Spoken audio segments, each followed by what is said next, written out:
Yeah, it's about to go down, Tony, in like 3 minutes. I did not write any notes on this week of football, so I'm about to freestyle this whole show. Yo, I could not stop topping the ball today. I had at least 6 shots that I topped because I just kept jumping up on my toes. Other than that, I played immaculately, but 6 tops will kill you.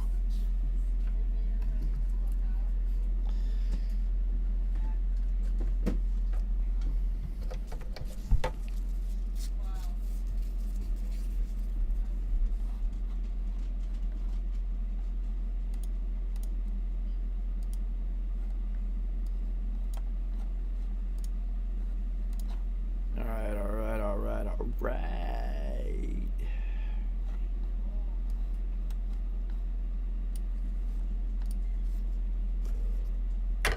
Alright. We are up and running.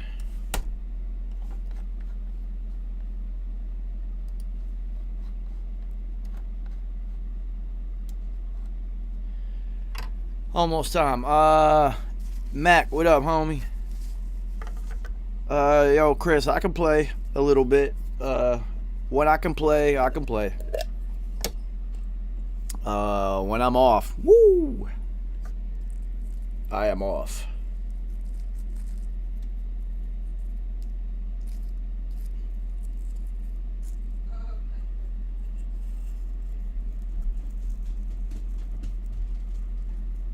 I mean, I write my own schedule, so I'm always free, homie. I live by the principle that time is our only currency. So I spend mine wisely, doing whatever the fuck it is I want to do. And wait, now I'm rolling the fuck up. And then we'll start talking about football. Yo, Mac, this is Tuesday. Today's Tuesday, right? Yeah, this is Tuesday. Gray matter. I only talk about football and weed. Mainly football.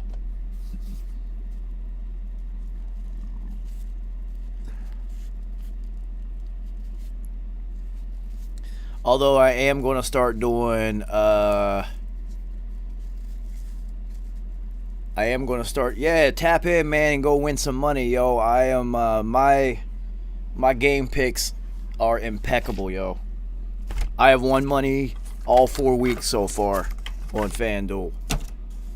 So come tap in and get some free bread because I gets it in, man.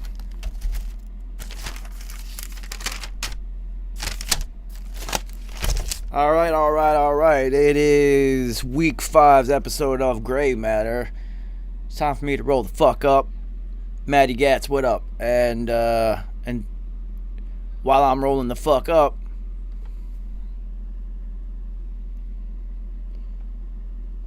somebody play my motherfucking theme music. 333 RIPP Don P PhD.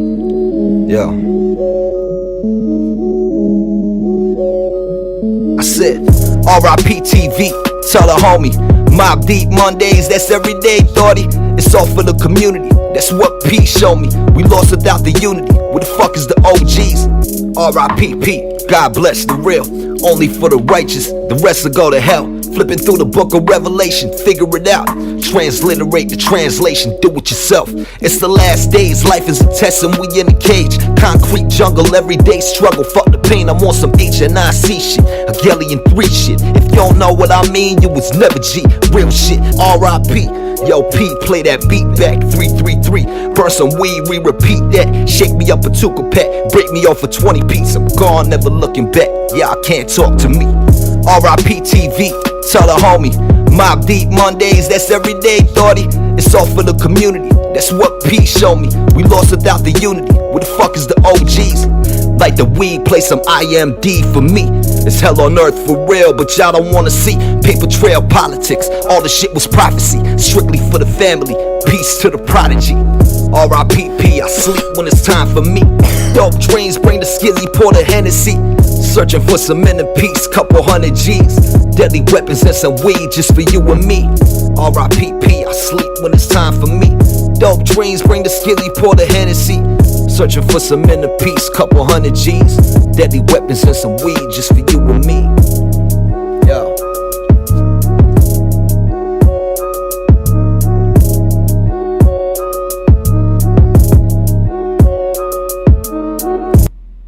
What up, y'all? Yo, T, and what up, man? 4-4, what up, homie? Let's see. I will not be doing this show by myself this week. That's good. Carrie and Nice will be joining me whenever the fuck they are available. I don't know when that is. Until then, yo, I'm just gonna keep playing music, yo. I'm not gonna talk about football by myself. That shit is boring. I do this so I can talk about football with my friends. So until then, let me play some motherfucking music.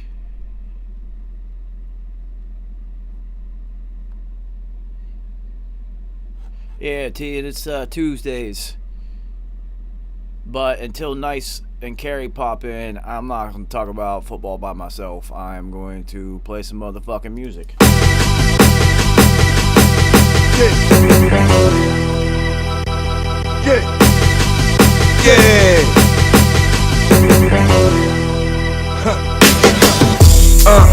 I am not what you thought, I am all seeing, I am the top of New York. This is Empire State Boy shit. I endorse balance in the worst form, bring it on. I am Claw, I am more than your worst nightmare. I am the devil on my level, you can never be G's. I am God, I am perplexing, mind-boggling hard. I am the infamous Mobb Deep, and who are y'all, who are you?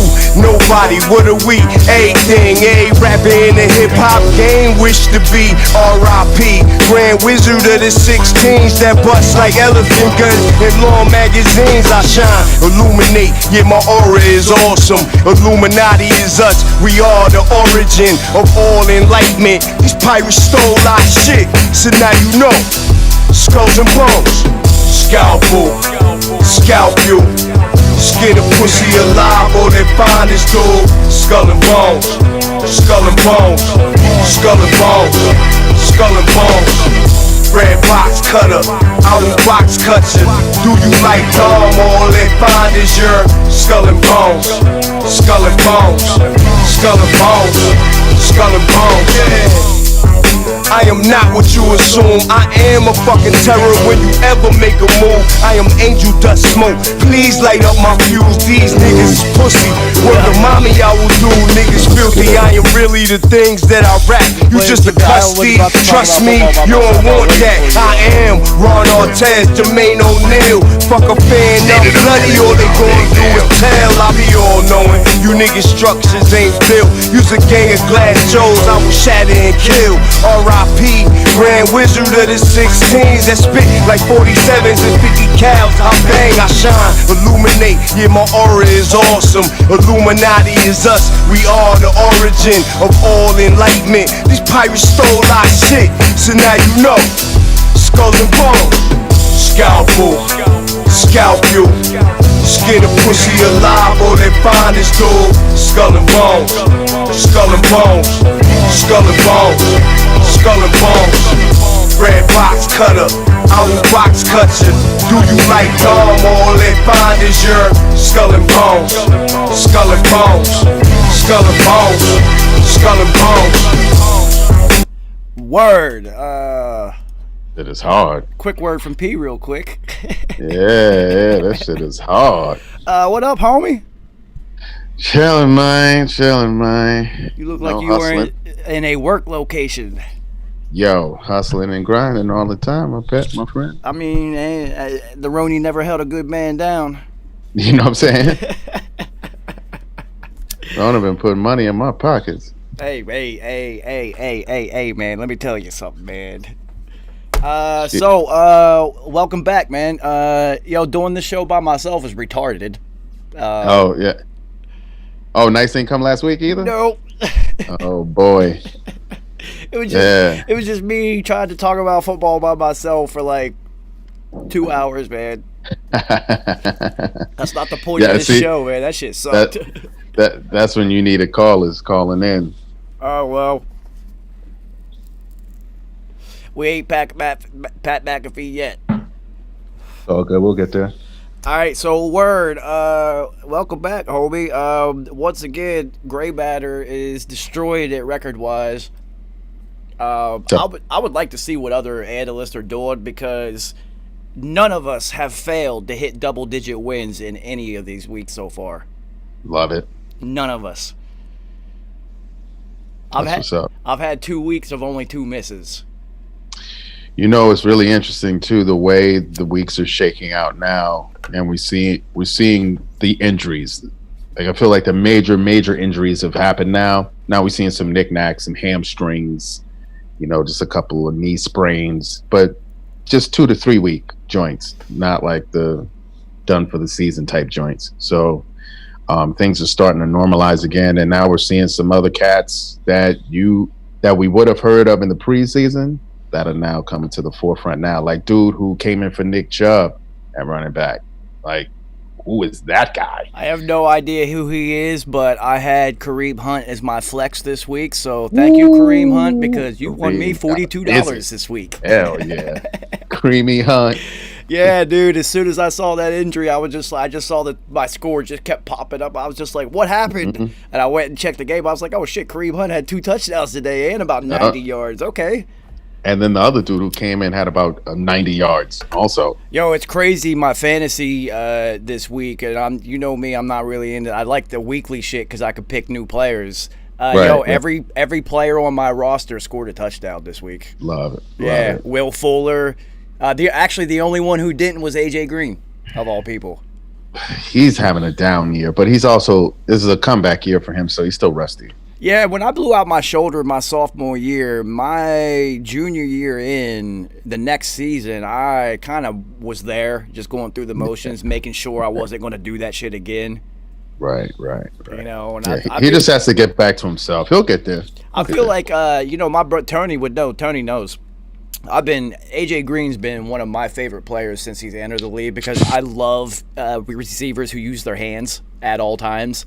Yeah, that kid is nice. And he's nice. He's the prototypical wide receiver to me. He's tall, but not like stupid tall. He's fast. Right. He's strong enough. He runs excellent routes, and he uses his hands. I mean, it was between him and Julio. It's just that Julio stayed healthier earlier. Now Julio's breaking down. I mean, he's a monster. He's sustained a ton of hits, but yeah, AJ he got hit with that injury bug. That's what snagged him. But I mean, he was Pro Bowler straight out the gate. Rookie season. AJ Green and Greg Jennings were my favorite receivers during that whole run. Oh, handsy, very handsy receivers. Yeah, that's why I love Torrey Holt too. I love wide receivers who use their hands. I'm gonna throw an old name at you, Webster Slaughter. Yeah, even in the snow, he ain't care. No gloves. Who was the Heisman winner for the Raiders? You mean Charles Woodson? No. The other one, the wide receiver. He didn't wear gloves either. Okay. Tim Brown. Yeah, Tim Brown. Remember, he just put the ring of tape. Yeah, he put the little tapes. Yep. You know, so I've always loved athletes or wide receivers who use their heads. So I'm a huge AJ Green fan, which is why I've been banging on the table for about 3 years now for him to go somewhere else and play. Oh my God! But he has a quarterback now. He does, but you know, are you really willing to be like, all right, we'll be good in like 4 years when I'm 34? Let's see, where could he go? New England. Oh, okay. I was about to say, please don't say Philly. Just don't say Philly. Nah, Carson Wentz has regressed very badly, like really bad. He doesn't even look like the same player. Yeah, it's weird. It's weird because this dude was MVP a legit level. MVP level candidate until he got hurt by the Rams. Yeah. And then he saw Foles win his chip. Yo, so Nick Foles is only good as a stopgap fill-in. He can't That's start. it. You can't put him as the starter. He's a bullpen guy. Yeah, he's a closer. Yeah, that's it.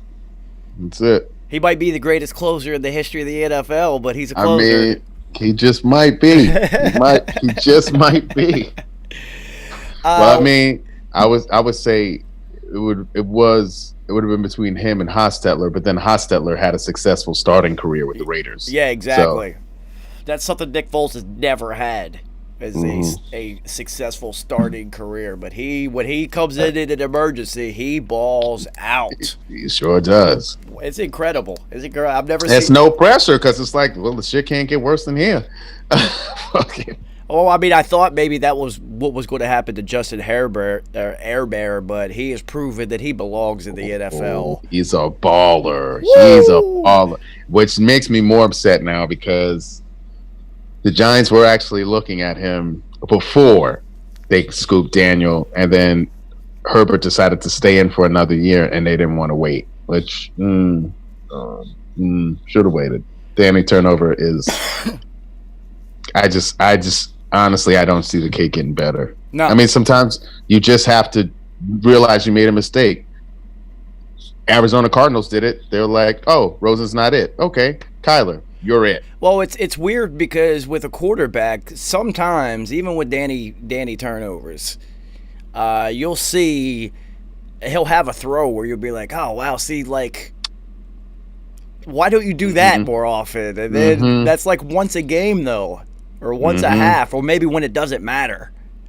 And see, Ghetto Fuck is so stubborn that he's just like, hey, I took a team to the Super Bowl. Like he's not gonna get, so he's gonna stick with Danny turnover to our detriment for the next 4 years. That's why I'm saying I'm looking toward 2023, because by then either Ghetto Fuck will be out of there, but most definitely Danny turnover will be done with his contract. So. We'll see what happens from there. Well, speaking of what we predicted in our kickoff episode, Billy O'Stooge is the first one out the door. We knew that shit was going to happen. We knew that shit was going to happen. I'm surprised they didn't strip him of his GM duties before this season. Seriously, just let the dude be a coach, and see how that looks. But he's not the same dude who could get the groceries and then cook the meal. Do you see the damage that he did to his team on the way out? You traded away Clowney and Hopkins. You traded all types of draft capital to get Laramie Tunsil, and then you traded away so they got two. I think it's their next 2 first-round picks are going to the Dolphins. Miami, yeah, for Laramie Tunsil, and then you also traded away Hopkins I still can't. No one could ever fathom that one. And then you also get rid of Clowney, basically boot him out the door. You had Honey Badger for a year. Now look, he's all pro, winning Super Bowls, like defensive player of the year candidate now. Like, how did he keep had Bouye, AJ Bouye? Just how do you even keep your job? Yeah, this dude. It was incredible, and now their season's a wash. And like I said in week 1, you have wasted an entire season of Deshaun Watson, and you don't get too many of those. Nope. And and this is, I sincerely hope this doesn't happen, but because Deshaun is back there trying to make things happen, he's running around. You think he's going to RG3 himself? Yeah. And he's going to end up getting hurt that way. Because he's just looking for guys to get open and trying to buy time, and he's taking some bad sacks. He's getting hit a lot. He's taking bad sacks, and so I just hope he doesn't get hurt. Yeah, I mean, we all hope that because he's like, having him and Mahomes and now Josh Allen in the mix of like the new young quarterbacks who are really playing well. And I wouldn't put Jared Goff in there because I think the Rams offense does well. I don't think Jared Goff does well. It's a system, right. McVay has a lot to do with that. But Josh Allen is really taking a leap from 2 to 3, man. I gotta say, I didn't expect that.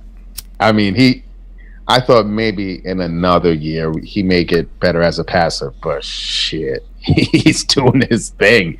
It didn't hurt that he also has Diggs at receiver. That didn't hurt at all. Magically, almost every quarterback on the planet except 2 of them gets better when you have an all-pro receiver, Yeah, like basically. It just magically. There's only 2 that I've ever seen it. Even when they get all-pro receivers, look at the things that they do. Mm-hmm. Aaron Rodgers continues to be Aaron Rodgers. This guy throws the ball better. He's still the best thrower of the football in the history of the game. Patrick Mahomes just has a bigger arm. Sure. Aaron Rodgers is the best thrower of the football ever. Pinpoint accuracy. Dude, No he had argument 6 here. incompletions, Yep. and he has nobody to throw it to. Nobody. He was throwing it to his running back most of His the night. backup running back had 8 catches, Sure did. Yeah. So and not from the backfield. He was actually and- lining up. Tanyan, Robert Tanyan. No one has ever heard of this guy before. 3 touchdowns. The tight end. 3 touchdowns. I mean, it helps when you're playing against Dan Quinn's any unit that Dan Quinn is in charge of. That always Oh helps. yeah, the Falcons, they heal a lot of they heal a lot. If your team has woes, send them to the Falcons. They'll figure it out. All right, so let's break down these motherfucking games because now it's week 5, so now we can start looking ahead. Right. Because the injuries have taken place. Teams have we know who teams are a little bit, so now we can finally look ahead and not look backwards so much. So a couple of them are just going to be quick fire because a couple of these games fucking suck. Basically. But the Tampa Bay and Chargers game was amazing. That showed me a lot. Tommy, terrific. Ooh. He took Tampa Bay out of what their usual rut. Like when they would get down, they would not come back like that before. And he was like, "Nah, this is what I do. Check this out. We coming back, y'all." Which is exactly what Bruce Arians said after the game. Last year, we would have gotten our asses kicked in this position. And he was directly referring to having Johnny Foxborough at quarterback. This is what he does. Well, yeah. And not Crab Legs Winston. Right. So Herbert, Hairbear, whatever, however you say his name, dude, he could play. I'm impressed. He is a big guy, athletic, with an arm. And not fearful at all. Did not see any of this in Oregon. None of this.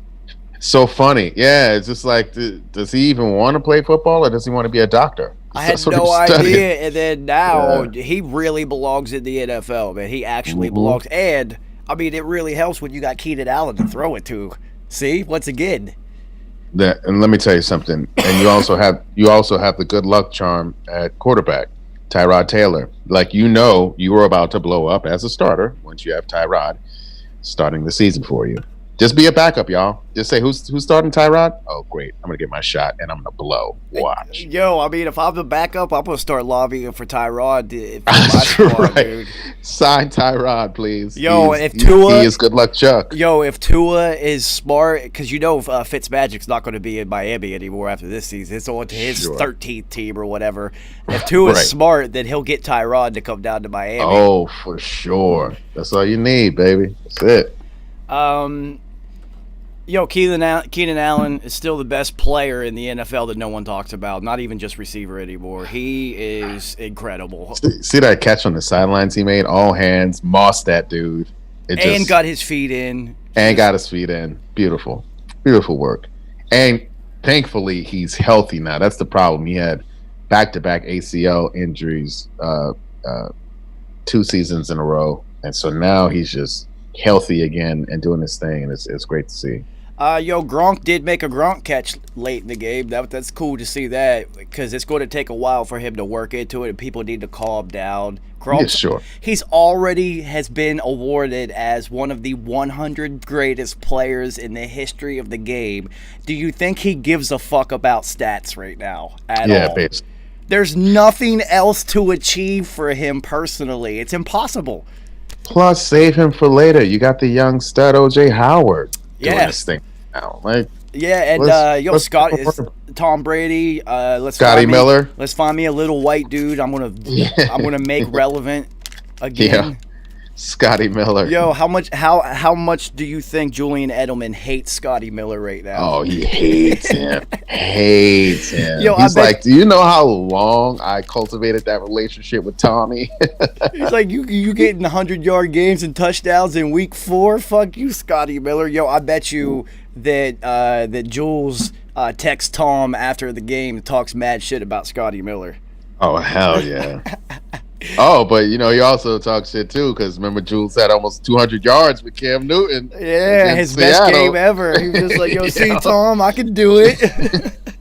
You wasted my best years, Tom. You know what I'm saying? See, Cam was hitting me deep, not just crossing routes and quick slants.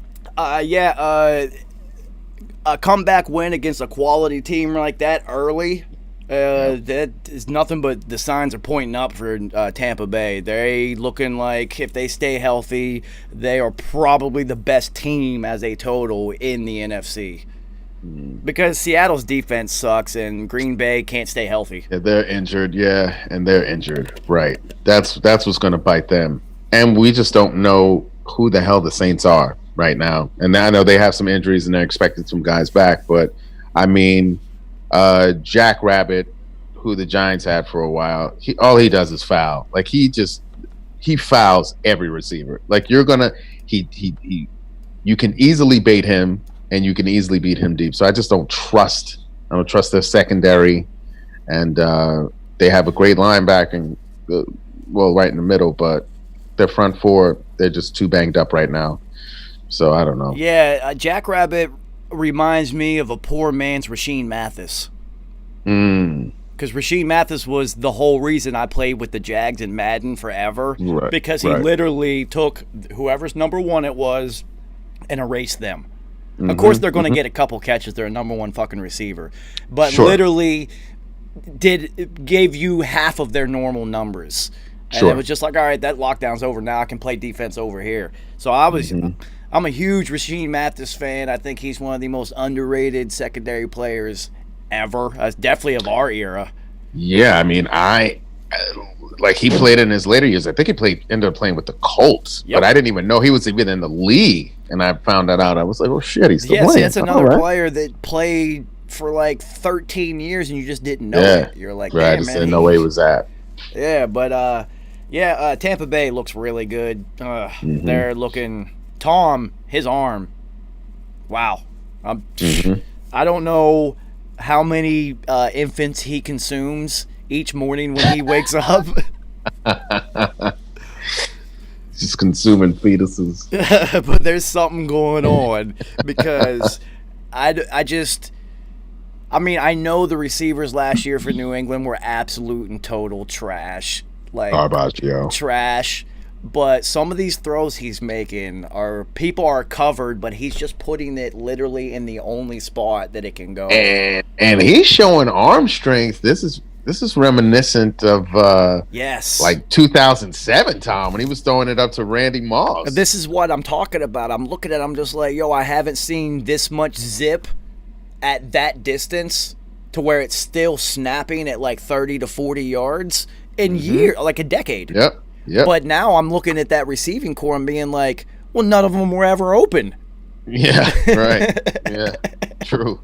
None of them were ever open 30 to 40 yards downfield ever, except Gronk, and that was more seams, and then he would run 40 yards. And now he has Impalas at receivers. So, dude, Tom Brady won multiple Super Bowls while literally throwing to running backs out of the backfield as the feature offense. That's it. That's incredible. Yep. Shout out to that coaching staff because, we can talk about that game. New England, Bill Belichick knows how to beat Andy Reid. He just knows how to do it. He knows how to put a game plan together, even if you've got the greatest offense that we could potentially have ever seen, and he still just put the clamps down on it and missing half of his defense. And not just that, which makes you wonder what that game would have looked like had Cam been able to play, which, I mean, obviously you want the dude to be healthy and not have Rona, but I mean, if that game would have played out the same way with Cam, New England would have won. That's what I was thinking. Because Cam's not taking that sack at the end of the second quarter and losing 3 guaranteed points. That was terrible. He's also not throwing that stupid pick down there, which cost them another opportunity, which would really look like 7 points coming along because New England's offense has proven, they're the number one rushing offense in the NFL. Right. Mainly because and Cam. Just got better. And with just now got Damian better. Williams. Because Damian Harris.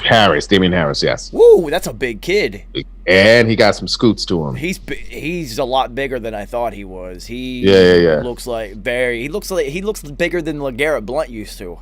He's a beast. He's tall. Yeah. He's big. So you look at the number one rushing attack. So they're going to put up rushing yards on Kansas City, but Kansas City can't stop the run regardless.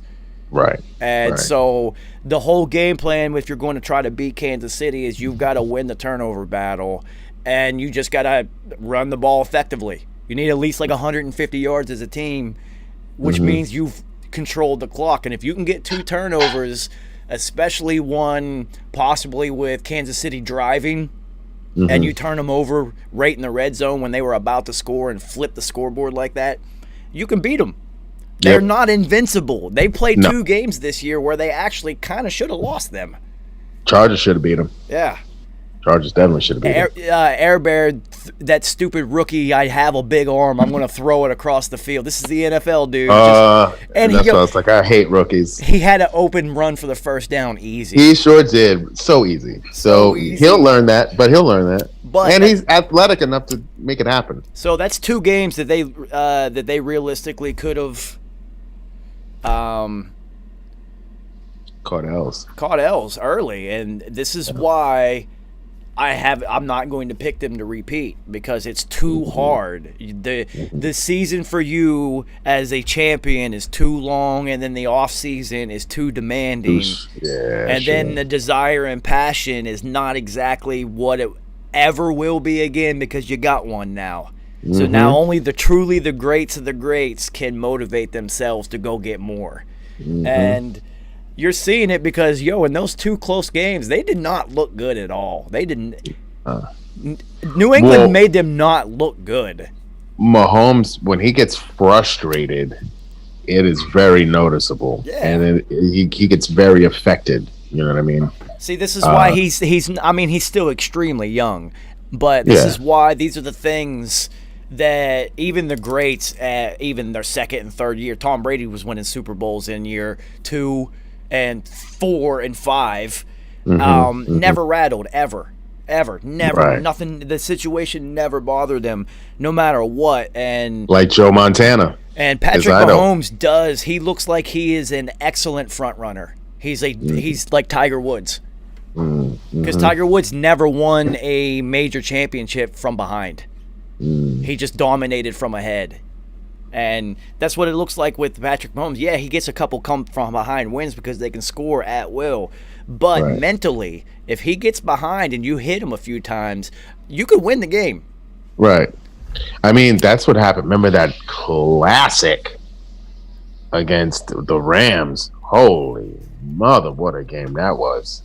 But yeah, it was like that. And they were turning his ass over. And he got really frustrated because he was sacking him and making him fumble, and you could tell he was just rattled up. Yeah, it's like that was the only way to ever beat Tom, was to get pressure up the middle, move him off his spot, and then just hit him as many times as you can, because he's going to get pissed off at his offensive line eventually, like, you motherfuckers. Yep. And that was it. That's the only way. You're going to force a bad throw, get a turnover, and then you're going to end up beating them like 18-15 or something, and everyone's going to be like, how the fuck did that happen? It's never like the Patriots with Tom, you're never going to lose like 48-46. Oh, no, you're not getting stomped out. No, it's just some random, like, how did that even happen? Like the 2 times that you guys beat him in the Super Bowl, dude, it was... Oh yeah, it was close. It was gonna be close. They weren't shootouts. It wasn't. No. Those were games of attrition. Yeah, which I'm a big fan of. So I would wait for Nice to chime in to talk about how terrible the Jets look, but we can make this real quick. I still don't know which is the worst team. You guys are the Jets, but I want to lean towards the Jets because they just look really bad, man. And then also, I felt really good that a third stringer from Denver beat the Jets. That made me feel good. Missing Cortland Sutton, their main receiver, and Philip Lindsay. All the injuries they have on defense. So I was like, wow. And I picked them to. I knew they were going to win. Because the Jets are just. They're really bad, yo. So do you feel sorry for Darnold? I mean, because listen, that one run he had, I was like, okay, see, look, I loved it. That's the most athletic I've ever seen Sam Darnold be. Period. But he had some schools. He showed some moves, a little moxie, and I saw him make some throws in that game. I was like, man, if he actually had someone to fucking throw the ball to, this could be something. But they got rid of Robbie Anderson for some unknown reason. Well, you know who's lobbying for Sam I Am? Is Juju. Oh, Juju wants, really? Yeah, the Steelers, that was his college quarterback. Yeah, That's to pick up right. Sam, and then whenever That Big makes Ben a is lot done, of sense. just go ahead and hand it over, and that would work. He would actually fit in Pittsburgh. Yep. And you could sit behind Big Ben for 1, 2, however long he's there. Mm-hmm. If he gets hurt again, which is likely at age 40 or however old he is. I can't see Ben playing after this year. Maybe next year could be his last, but this year could be his last. I honestly. think 2 max. So that's Sam Darnold going there, and he could be the next Ryan Tannehill. Once you get out from Adam Gase, you go to a team with a good structure and organization around you, and then you all of a sudden you're good. Where you actually have a running game, you have an offensive line, you have a running game, and then you do have a couple decent receivers and a nice tight end. And yeah, absolutely. Well, I wish him all the best whenever he leaves the Jets. But until he takes off that green uniform, I hope he sucks. It is a laughy stock because I like to talk to nice and talk shit about how terrible the Jets are, because he was so hyped when they got Darnold, and I was just like, USC quarterbacks don't work in the NFL, dude. I don't know why. They just don't. I mean, Carson Palmer kind of did until the Steelers destroyed his knee. And then, Carson Palmer did, back. But that was like so long ago that there's been such a string of them that it's just a string of failures. All you can think of is butt fumble. Jesus, butt fumble Sanchez. Butt fumble and Matt Barkley and Matt Leinart and just so many of them. So many. They were all terrible. You might as well throw Matty Castle in there, your boy. He was part of that clan. Matt Castle. Dude, it's like Ohio State quarterbacks. Oh, yeah. They just don't work in the league. Which is a good thing that Joe left and went down to LSU. Exactly. Joe Burrow got his ass. Which quarterbacks from LSU typically don't have success in the NFL either. They don't.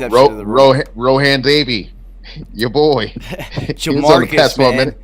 Jamarcus. I mean, he was one of the worst draft picks of all time. Yeezy, what up, homie? Yes, it is Gray Matter. We getting it in. Speaking of Ohio State, Joey Bag of Donuts gets his first bag of donuts.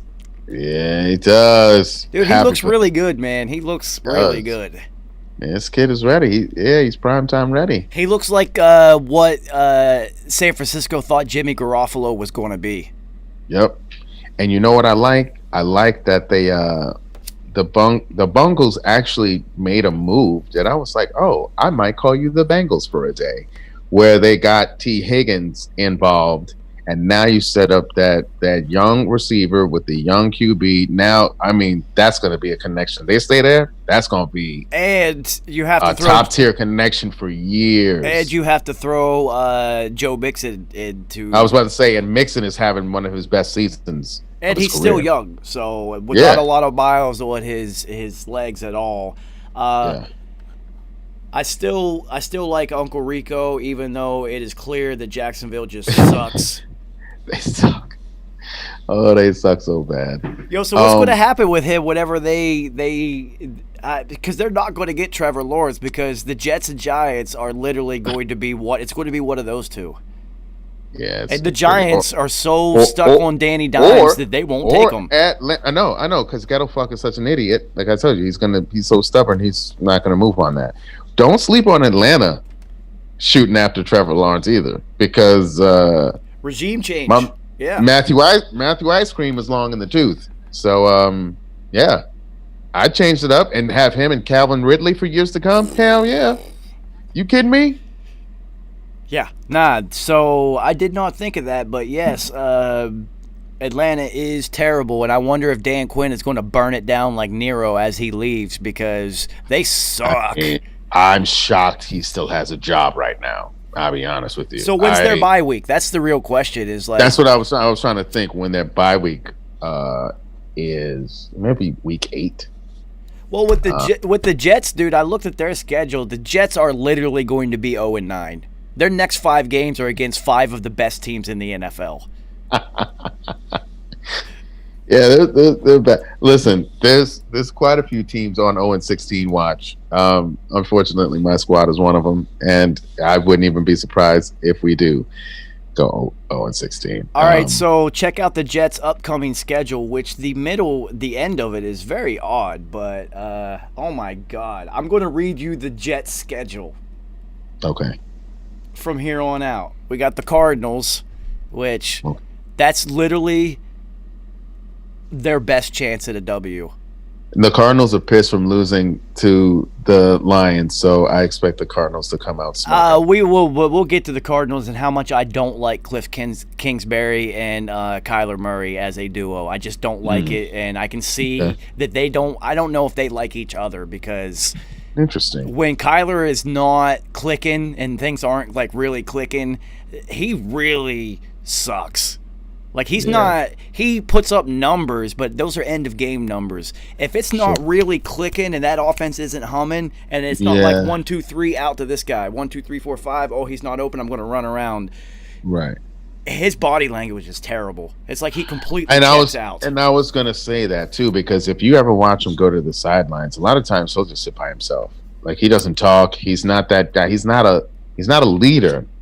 He's a really good player. Yes. He's a problem on the field, but he's not a leader. And at that position, you have to be a leader. So and it's odd, and I don't like the lack of intangibles that I see from him from that position that's required.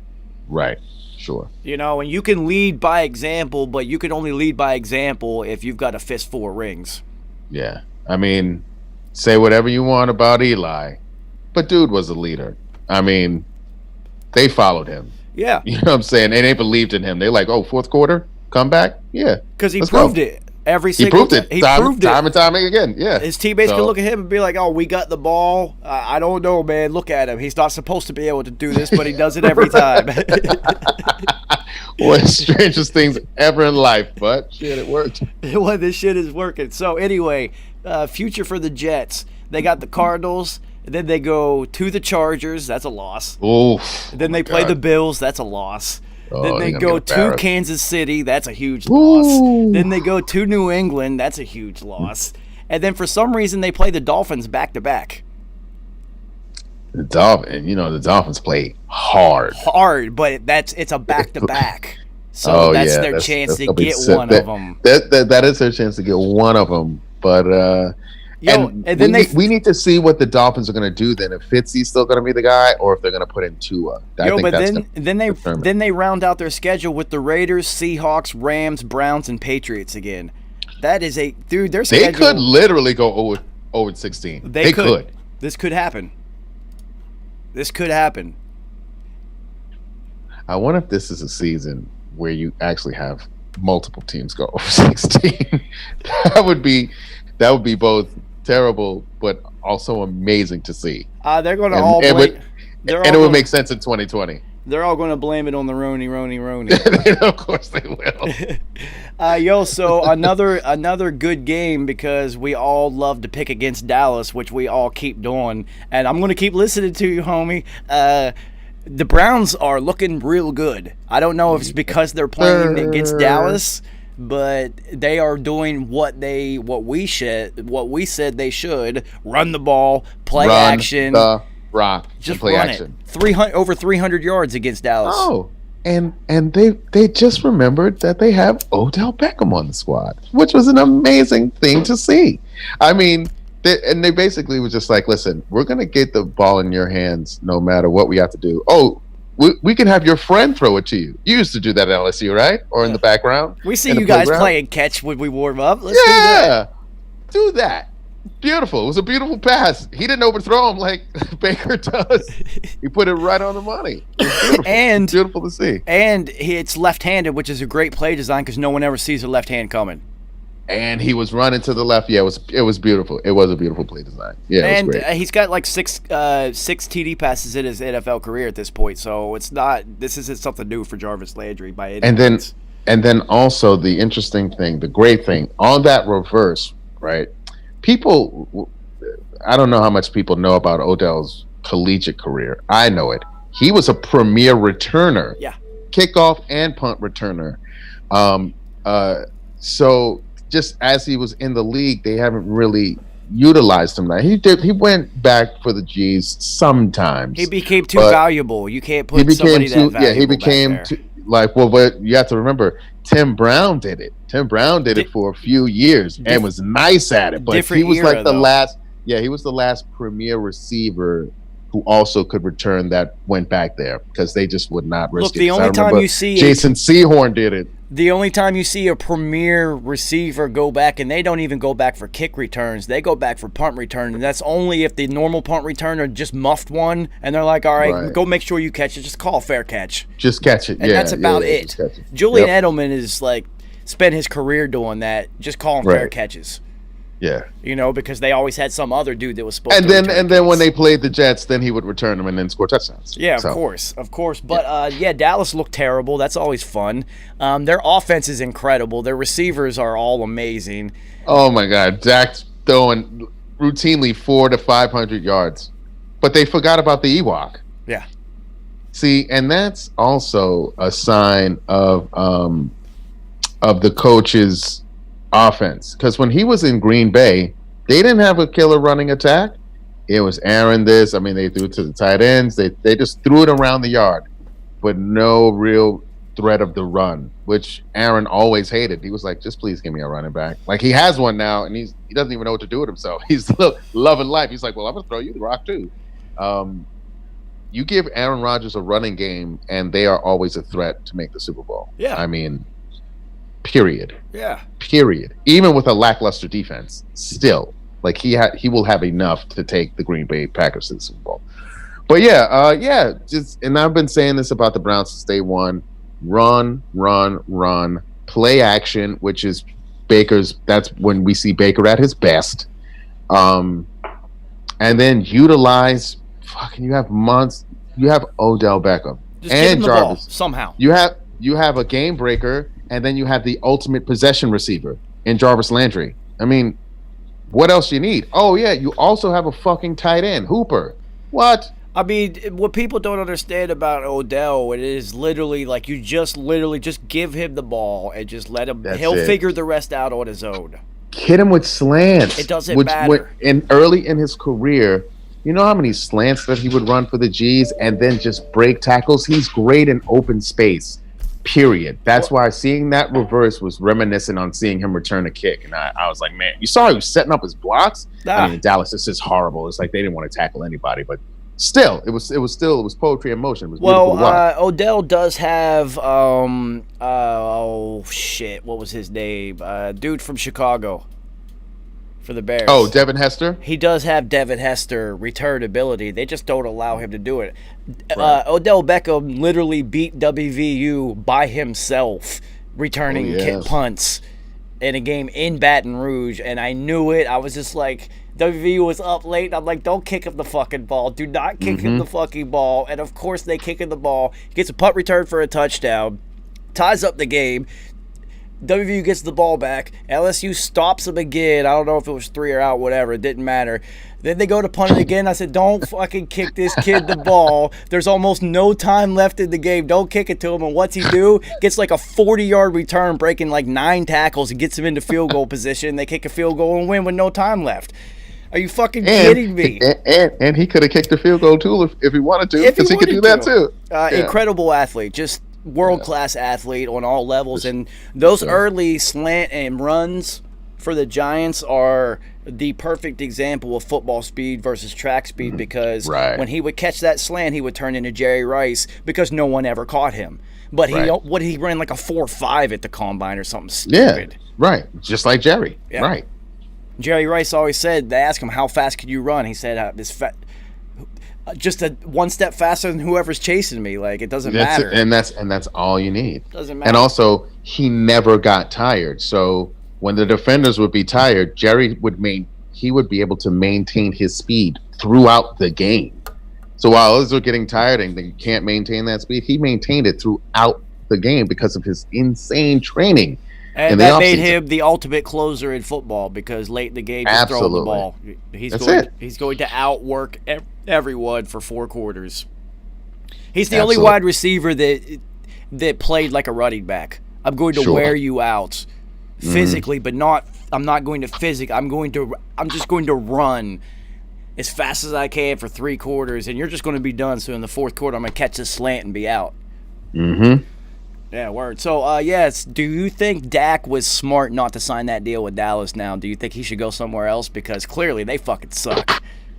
And they don't love management has shown you how they feel about you, Dackles. I'm sorry, buddy. I mean, but here's the problem. Because the way that Mike McCarthy has this offense set up right now, it's turned into Dak's team instead of the Ewoks team. That's why the Ewok is barely getting the ball. I mean, you paid him all that money to not give him the rock, but you paid Amari Cooper. You picked up CeeDee Lamb. This is looking like a passing squad. And Dak you is got putting Gallup. up huge numbers. And you got Gallup. So my thought process is you could trade the Ewok and see what you can get on the defensive side. Because running backs. Is anybody going to? What are you going to get for him though? That's a big salary to have to. Dallas is going to have to eat a bunch of that. I could see that, but they have to get better on defense because they just so damn sorry. Did you see And DeMarcus Lawrence? the way they throwing it around, you don't need someone like Zeke. You're wasting Zeke Elliott. You're wasting him. So you don't need a Zeke Elliott back there. You don't need that. It's just they another actually luxury. need somebody that can catch out of the backfield effectively. They need someone who could catch out the backfield. You could get a Deion Lewis for that. Yeah. You know what I mean? Like you could get a Giovanni Bernard for that. Like that would be a great pickup. Now imagine if Dallas would go and somehow, and it won't happen because he's too valuable in New England, not only as a player but as James White. Yeah, James White. Oh my down God, in Dallas, he would be what a that offense stud. would do. He would be a stud in Dallas. He might possibly end up as a first team All-Pro running back in Dallas because he would put up Christian McCaffrey sized numbers of 1,000 and 1,000 easily because he can give you 1,000 yards on the ground if you give him enough touches. And that line is still that line. So yeah. Well, their right tackle is done for the year though, so that and their Frederick at center did their retire. line is a little beat up, but their defense sucks. And did you see DeMarcus Lawrence post game interview? Did you see his outfit? Oh yeah, that shows you that he got that check and he's done. He's done because he has 0 sacks and 0 QB hits through 4 weeks. You know who has the most sacks on the team? Alden Smith, a cat who hasn't played football in almost 4 or 5 years. That's Alden incredible. Smith has the most sacks on that team. Well, I will continue to pick against Dallas all year long. So and, shall I. My they question, should be 0-4. Yeah, but I know. Thanks to the Falcons, assholes. My question to you is, how many wins the NFC East this year? Wow, shit! The way everybody playing 5, but the standard answer would be 7. So 7. So so let me follow that up with this question: if disregard interconference play, all those bums playing each other, how many wins will win that conference? Oh, outside of the conference, 2? Is it only going to take 2? I'm serious. Like, yeah, I was not playing when I said 5 games. Because they are sorry. So, last question before we move on. If a conference winner for the NFC East ends up having 4 or 5 wins, and there's a team that has like 10 wins that doesn't make the playoffs, or 2 of them or something crazy, do they change the playoff format after this? They have to. They would have to. And I was hoping that they would. Because realistically, if you win that bum-ass conference, you get a home playoff game, and that's retarded. Right. It's unfair. It is literally unfair. Yeah, they all suck. Yeah, they're bad. So, moving on, the Saints get a win against Detroit, and that is one of the 2 games that I missed. Thanks, Detroit. Yeah. I guess I would give more credit to the Saints and my fantasy GM ability because I did have Alvin Kamara and I did win money this week. So thank you, Alvin Kamara, for being the monster that you are. And let's talk about the season that he's having right now. Dude, he's having a monster season. He is, if they make the playoffs or if they win that division, he should be in the MVP conversation easily. Absolutely. He, even if he's not in the MVP conversation, he has to be in the top 7 NFL players in the league. I mean, you got to think there's Patrick Mahomes and Aaron Donald, of course. Those are easily 1 and 2 best football players in the league. Sure. Aaron Rodgers, Tom Brady, Russell Wilson, and then you're really starting to all right, who are the most effective football players in the NFL at this point? Through that, and he has to be in that list. I mean, especially considering how much more valuable now that Michael Thomas is out and people are paying more attention to him now, but he's still getting busy. Doesn't matter. He quite easily probably has the best balance of any player in the league. And that's something he works on like a monster. He's always working on his balance. So when you hit him, you have to hit him, grab him, hug him down, because you just can't touch him and he go down. You have to physically put him on the ground. Yeah, he's you have not. to hug him down. I wouldn't say that I would label him like a tackle breaker.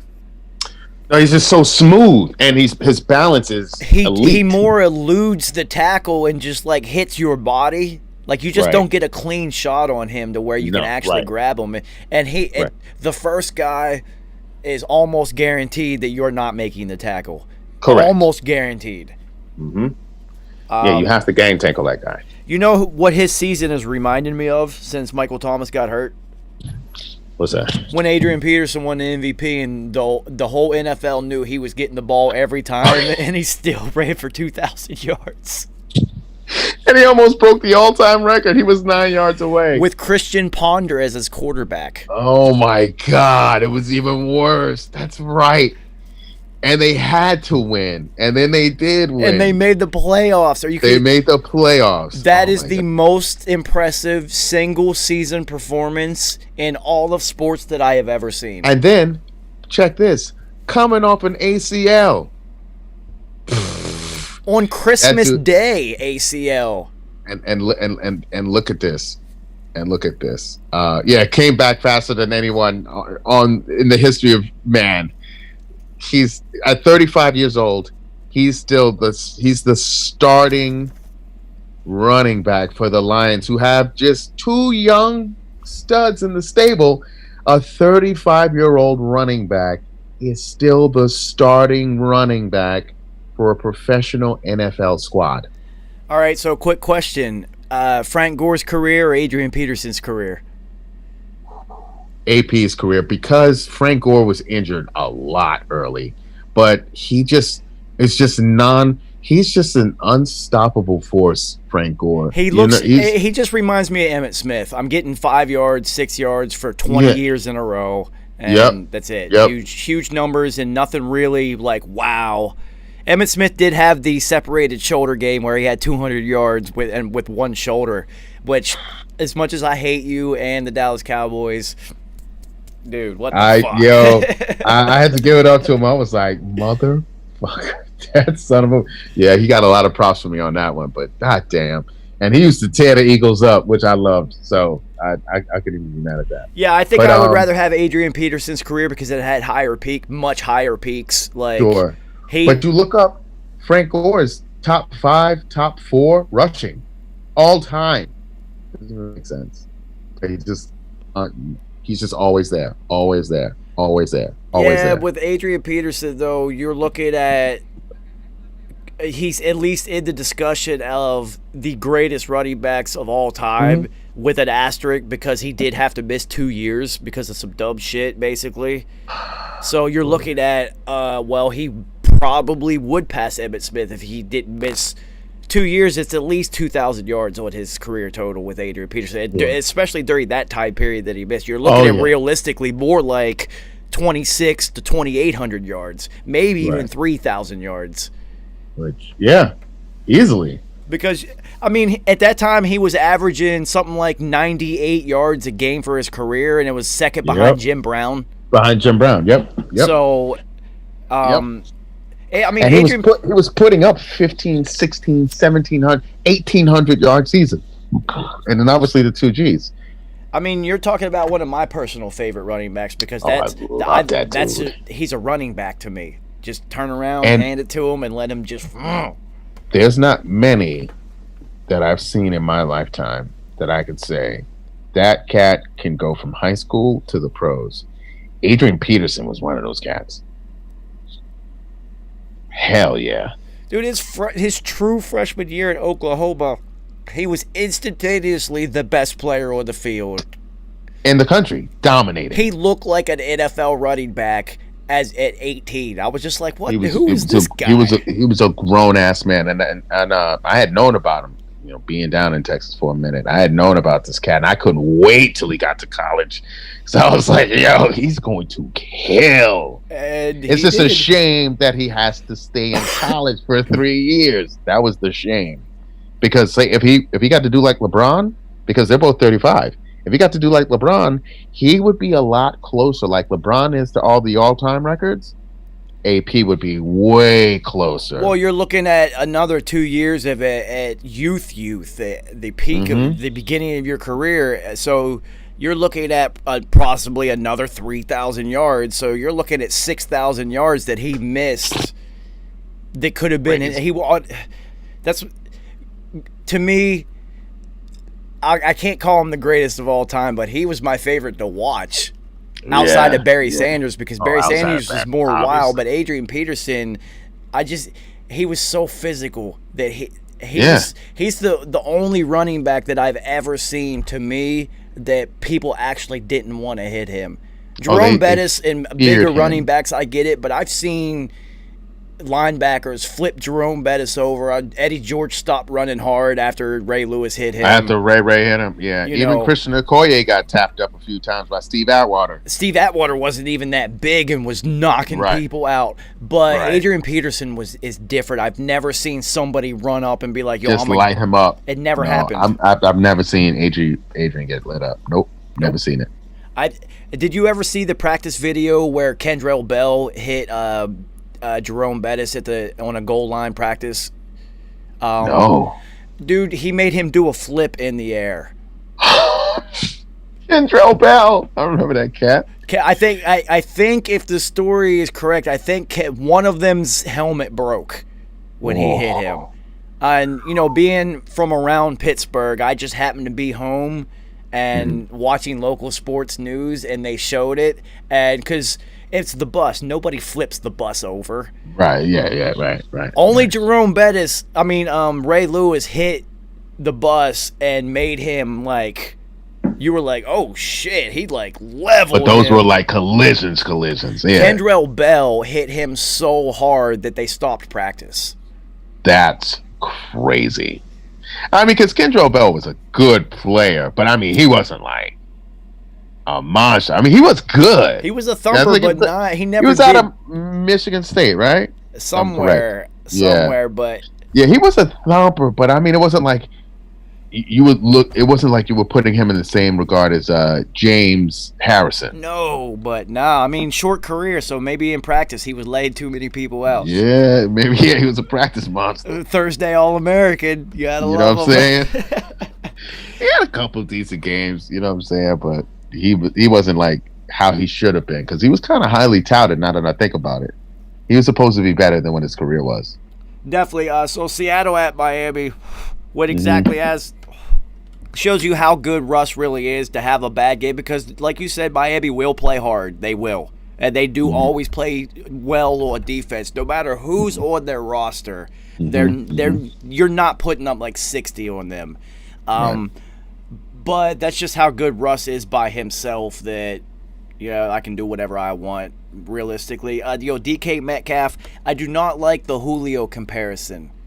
DK Metcalf, to me, if you watch him, because we've now seen 4 weeks, he looks like Calvin Johnson's younger brother. Ooh, that's a good one. Yes. Physically, Yeah. the way he runs his routes and moves and catches is more like Calvin Johnson, but Yeah. he's just built more like Julio. And also Calvin was also a jumper. We see DK as a jumper. DK gets That's what I'm too. saying. I'm watching him play, and I'm just like, Julio's the wrong comparison. I'm sitting there Yeah, thinking, like, yeah. who does he remind me of? And when he did that jump, he looked like Calvin Johnson. Yep, As high yep. as he got his hands up, it reminded me when Calvin Johnson caught a touchdown in the middle of 4 Cowboys defenders. Oh yeah, I love that one. Oh, it's one of my favorite touchdowns of all time. 4 of them, people. because also Matthew Stafford was just like, that's my favorite guy. He's the best in the league. Here you go. Try it. Try stopping that. This dude is 6'5", runs a 4.2, and can outleap all of you. Ridiculous. And had the one thing that people fail to factor in with tall receivers is their high point ability. And Calvin Johnson had the ability to go up and that'd be like you being a good shot blocker or a good rebounder, knowing when to catch it at its peak. And he was a high point. Randy Moss, and incredible knew at it. exactly when to jump. Yeah, just there's not very impeccable many timing. receivers. AJ Green has good high point ability. Right. There's not many that have the right timing to do that. Sure. Who's the Devontae Parker? You know, He's pretty Ocho dope. Ocho Cinco used to have it. Chad Johnson. Odell, forget it. He doesn't I count mean- when you talk about shit like this. I He mean, doesn't that's count. just. I know. Yeah. He's got like a 48-inch vertical, and he's going to catch everything one-handed. It's retarded. Yeah, that's ridiculous. So we really don't even. The real question, as with Miami, is when is Tua going to see the field? That's it. That's about it. Yeah. All right. I mean, as long as Fitzmagic keeps giving them the opportunity to win games and be in games, we're still going to see him. And this could just be a redshirt year for Tua, just like Mahomes got, which I love that, actually. I remember when the NFL was more like that, where quarterbacks sat. You sat. 3 years. Steve Young, a Hall of Fame quarterback, sat 4 years behind Joseph Montana. Aaron Rodgers sat for 3. It used to be like another college. When we were watching NFL growing up, if you got drafted and you were, because the NFL teams back then would typically, if you had a good team, if you had a solid team and you really didn't need to fill too many, you kept it together. Yeah, you'd keep it together, and then you would go and look towards the future and be like the Patriots always do with Jimmy Garoppolo. Yeah, we've got Tom, but let's look 6 years into the future. And now we can let him sit. Teams don't do that at all anymore. Now, if you get 1 year, you're lucky. And people like Air Bear keep destroying the mold because they get dropped into the league and just start balling. And it's just like, well, now everyone has to do that. I know. Yeah. Yep. Yeah, because then you have these desperate teams and they're drafting high and they're like, well, this quarterback got busy in college. I mean, it's a different game. So they're like, we have to put him in. We have to. I mean, look at it. That shows and how. Look at what Cam did. Look what Cam did. Well, look at Air Bear's the perfect example of some. It just he's like Terrell Davis. Okay, college career enough to get you into the league. Got you. And then all of a sudden, his game is actually more he suited for the NFL. In the NFL, right. That college zone read, all that shit. That's not his game. Yeah. He's got a big arm and he's tall and he can absorb shit. So just let him stand there and throw it. And they're not doing that in Oregon. They're not doing that. Exactly. So that was a bad pick on him to end up at Oregon, but good for him to get through a bad spot for him and play well enough, because I didn't think he was this good, but he could really fucking play. And then also, it was funny because they were like, does he really love football? Like, there was a lot of questions on him coming out. And then he had a great did he make it to the Rose Bowl or whatever bowl game he ended up playing in, where he ended up rushing for 3 touchdowns and they end up destroying the other team. And I was like, wow, he set himself up lovely for the draft. And then the Chargers needed a quarterback and he was right there, perfect.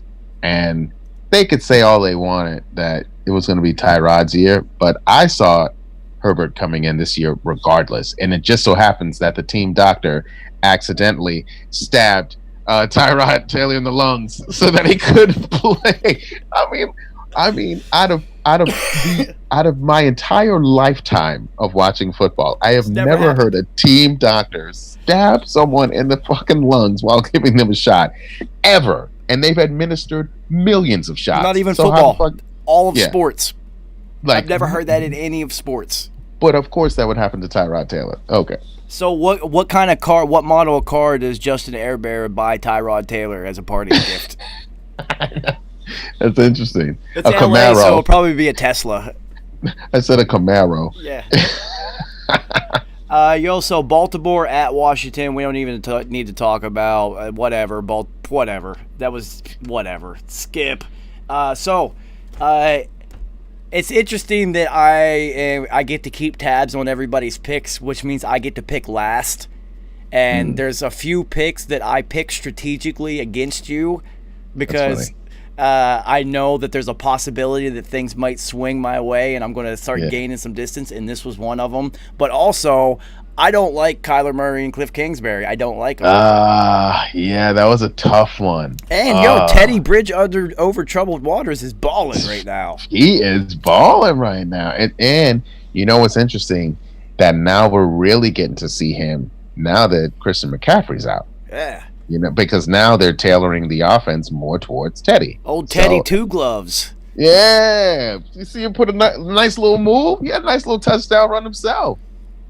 Listen, these quarterbacks these days, you have to have some sort of mobility.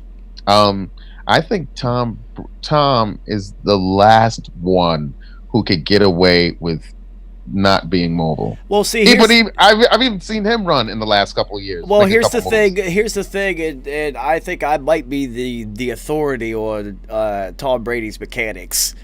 Is Tom Brady has almost the best pocket movement ability of all time. So he knows how to climb. Yeah, he does. It was never about running. It was always about moving to the next open platform and throwing window. It was never about fleeing from there. So his mobility is it's a whole different type of mobility. Right. And that's why he's the last one that works, because he is literally the greatest of all time at navigating through the pocket without ever taking your eyes off of what's coming. No, he does climb the pocket well. Absolutely. He never he's moves. One of the best. Right. Yeah, why you got to, and that's why you have to get him up the gut. Exactly, because it's not a lateral movement with him. He will move forward. It's fearless. Right. He just moves forward at all times. It's incredible. Yeah.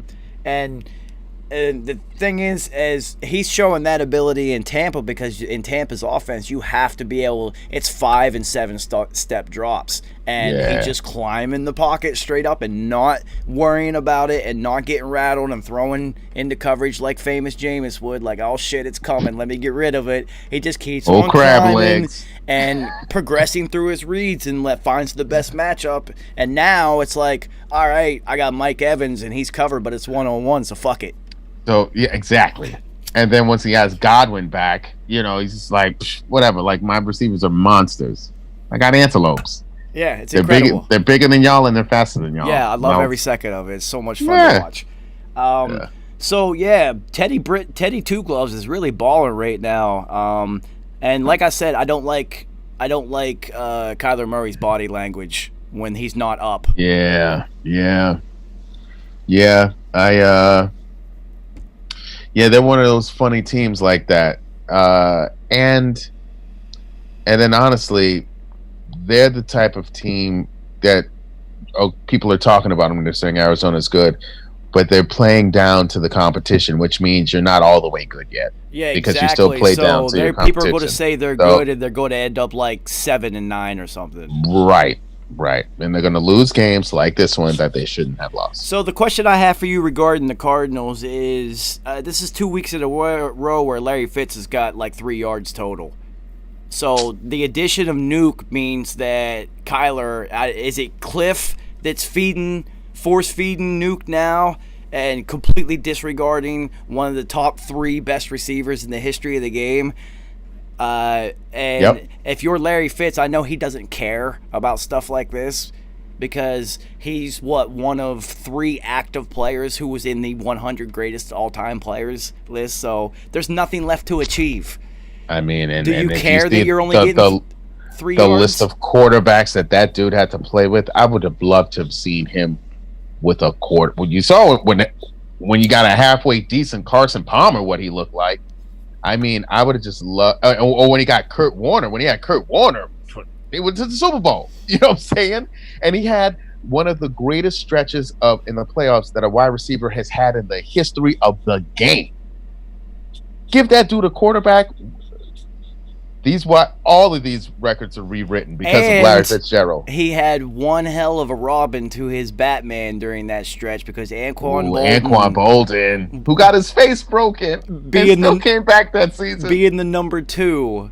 Dude, that was a dynamic duo. And now you talk about a receiver being a running back, because he actually was a running back for a minute at Florida State.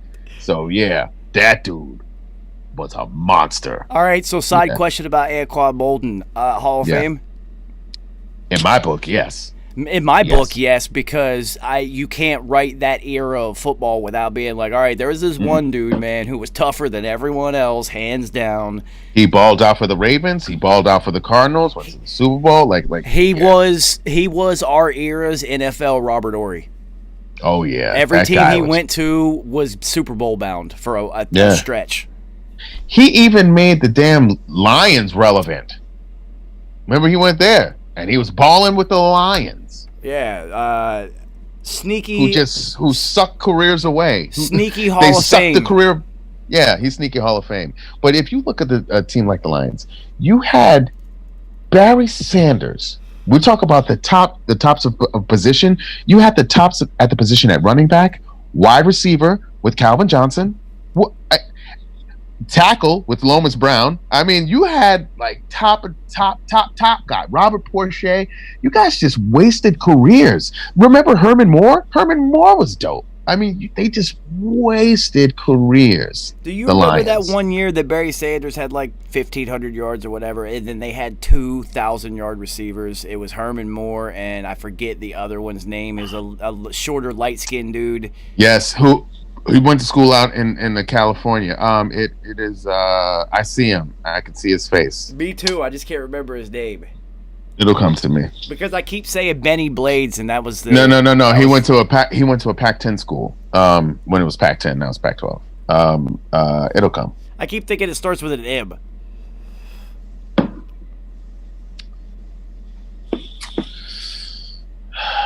It'll come.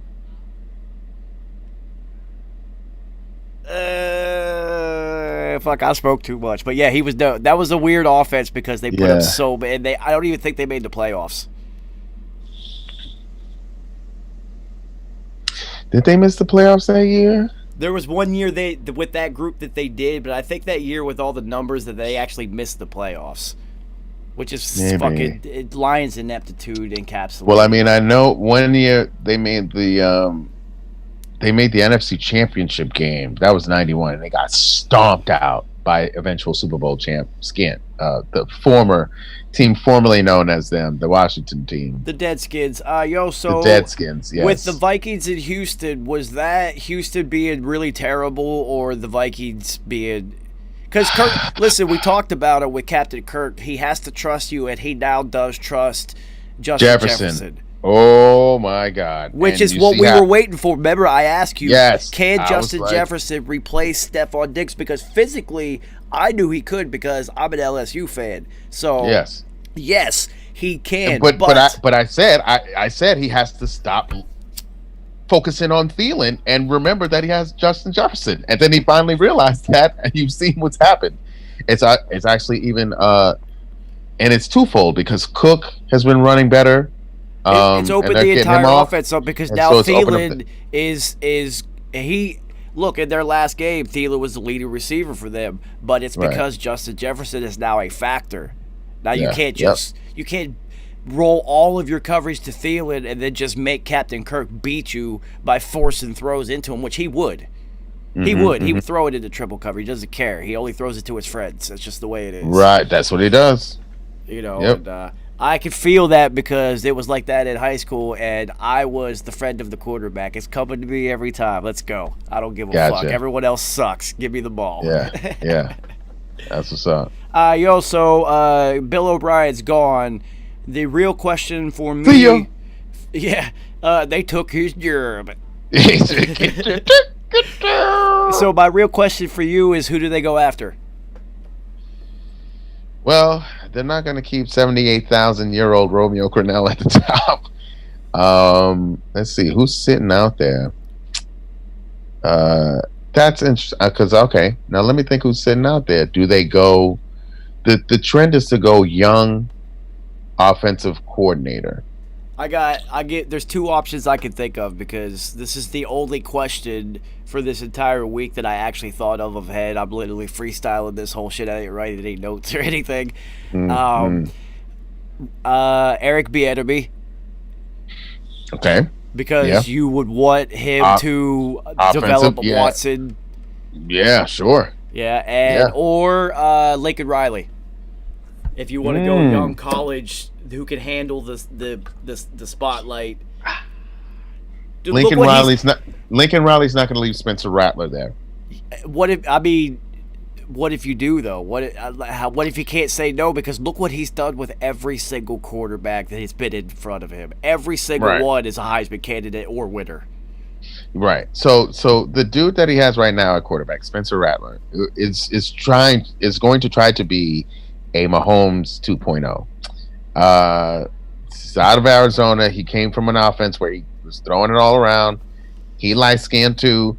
Talks a lot of bullshit. You know what I'm saying? He thinks he's the fucking bee's knees, and he's finally getting his turn now. What if Oklahoma? So I don't see Lincoln leaving. What if Oklahoma goes like 8-4 this season though, which looks like they might? What if they have a terrible season? Well, because it's always their fucking defense. They suck on defense. Well, that'd be a good time to leave then. That'd be the perfect time to be like, yo, I'm out. I don't know. After getting it from Stu, I don't see it. So then for me, the first choice for me is Eric Bieniemy because he's doing absolutely. He's got to learn under Andy Reid for years. He's been killing it on as an OC. And we've agreed that Andy Reid is a genius offensive play calling mind. I mean, so you're genius. Also giving Deshaun Watson the best tool available to succeed in that. Sure. Yep. Agreed. Now, can he handle the head coaching rigors? Who knows? Because it's different than being a coordinator. I mean, yes. And yes, while it is, agreed, it's something about him. Yeah. Just like homie with the Dolphins. It's just something about him. Brian Flores. It's something about him. He's from Brooklyn too. That demeanor. So it's just something about him that men want to fucking run through a brick wall for that dude, and they're gonna play hard. No matter, like, you could say, like, yeah, he was like, what you mean tanking for what? Nah, we playing. Oh, we're still gonna get to her, but we gonna play though. Like, they're gonna figure out how to get to her. We gonna play. We ain't tanking for shit. Yeah, I think as soon as they said he was fired, I was watching McAfee's show, and I actually went in the chat and said Eric Bieniemy. That was first choice instantly. I'm like, it's perfect for Deshaun Watson. That is perfect. And that realistically, Patrick Mahomes will advocate for both of them. He will advocate for Eric Bieniemy to get a head coaching job, and for his friend, boy, that's his homie. Get Eric Bieniemy as his coach. Yeah, come get some of this loving, my friend. Yo, man, Bieniemy touches like. Yeah, I already got chips in $1 billion, yo. So here, come get some of this. I got you, homie. I know. Yo, that's crazy. I mean, and to think, honestly, if was that D Ford who jumped off sides? Yeah. They'd have two back to back already. They'd have two. Yeah. They'd have two. Yeah, but 'Cause you know they- what? You they're know not what? gonna lose that Super Bowl. In almost every single championship run, there's always like that one thing that was just like, oh man. And you have to overcome it. Yeah. You have to overcome You have that to shit. And they overcome did. it. And I love it. It's great. This is what makes sports great, especially NFL and NBA. Well, but that's- like that's the one- drama in the playoffs, like you have to overcome. That's one of the things your that- enemy. Yeah, that's why Tom is the GOAT, because those situations where he was put into to overcome some situation, always did. Whatever, I got this. Doesn't matter. And remember, Mahomes couldn't beat Brady. Yeah. Remember that? Yeah. Couldn't do it. That was his Detroit. You know what I mean? That was his Celtics. Yeah. That was his like Detroit had to get over the Celtics. The Bulls had to get over Detroit. Like there's just levels to it. So what? The Lakers had to get over the Spurs. There's So- just levels to it. So what happens if it's Kansas City and Tampa Bay in the Super Bowl, because we all picked Tampa Bay in the Super Bowl because it's in Tampa Bay and the NFL needs ratings and they want to write this narrative anyway, and they are good enough to do it regardless. And to think if this may be Tom's last year. So what happens if Tom goes for like 500 in the Super Bowl and he gets another W and he has to put him in his Done. place real quick? Like, see, I told you, son. Like, Yeah, that would be hilarious. But I mean, if I'm Tom and you win right now at 43 in Tampa, like it would be the first time that a home team has won the Super Bowl at home.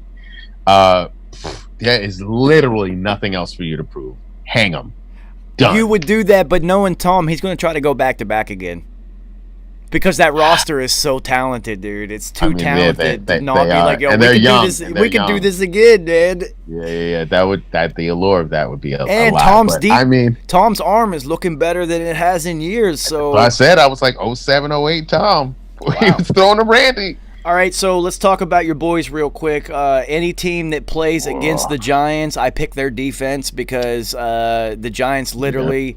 I Danny can't. turnover, we'll give it to you. He'll give it to So you. instead of talking about He'll what give it just, to you. yeah, what just happened, because your defense isn't that terrible.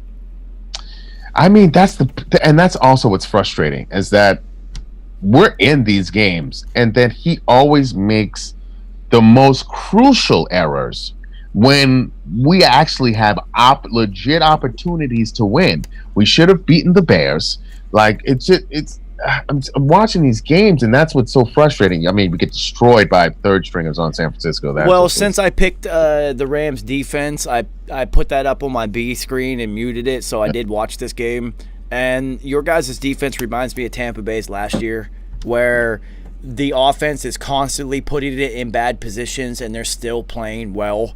They only gave up 17 to the Rams, right? and constantly having short fields, bad positions, and no rest. That's one thing that people forget about what turnovers do to a defense is, motherfucker, we just came off the field. Trust me, I played on plenty of teams where that's exactly what happened, and I was always on D. So, our offense would turn the rock over. We'd have to go right back out there. So, all these motherfuckers who think football players don't run, they're like, oh, you stop, you run, you stop, you stop, you stop. I'm like, you have no idea. You've It's never put on different. You know pads. what's funny? You don't know what this shit is about. What's funny is, so say there's a long drive, and the defense gets a turnover or whatever, the offense scores, and then they go out, and then there's like a quick turnover, and then the defense has to come back, and that same offense that just drove the ball like 90 yards also comes out. The defense is always more tired than the offense. Spent. That offensive line only has to lean forward and just start pushing, and that defense is done. Done.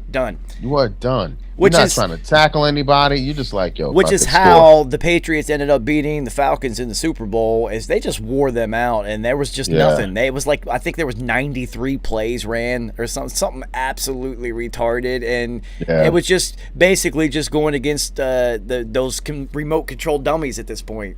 And then because the Pats had to come back, shit was very high tempo. So that's even worse. When you're already tired, you're getting gashed on D. You're already tired. Your offense just gave up the ball again. So you just stopped them on a 12-play drive. You had one play of rest because the offense just turned it over. So now you have to jump right back on the field again. you're just like, listen, dude, score. Just There's please score. the other underline or unspoken of factor in, especially for the D linemen. There's a lot of rotation along the D line because you do get very Right. tired when there is an up tempo, like the Pats are coming back and the momentum's on there's no timeouts.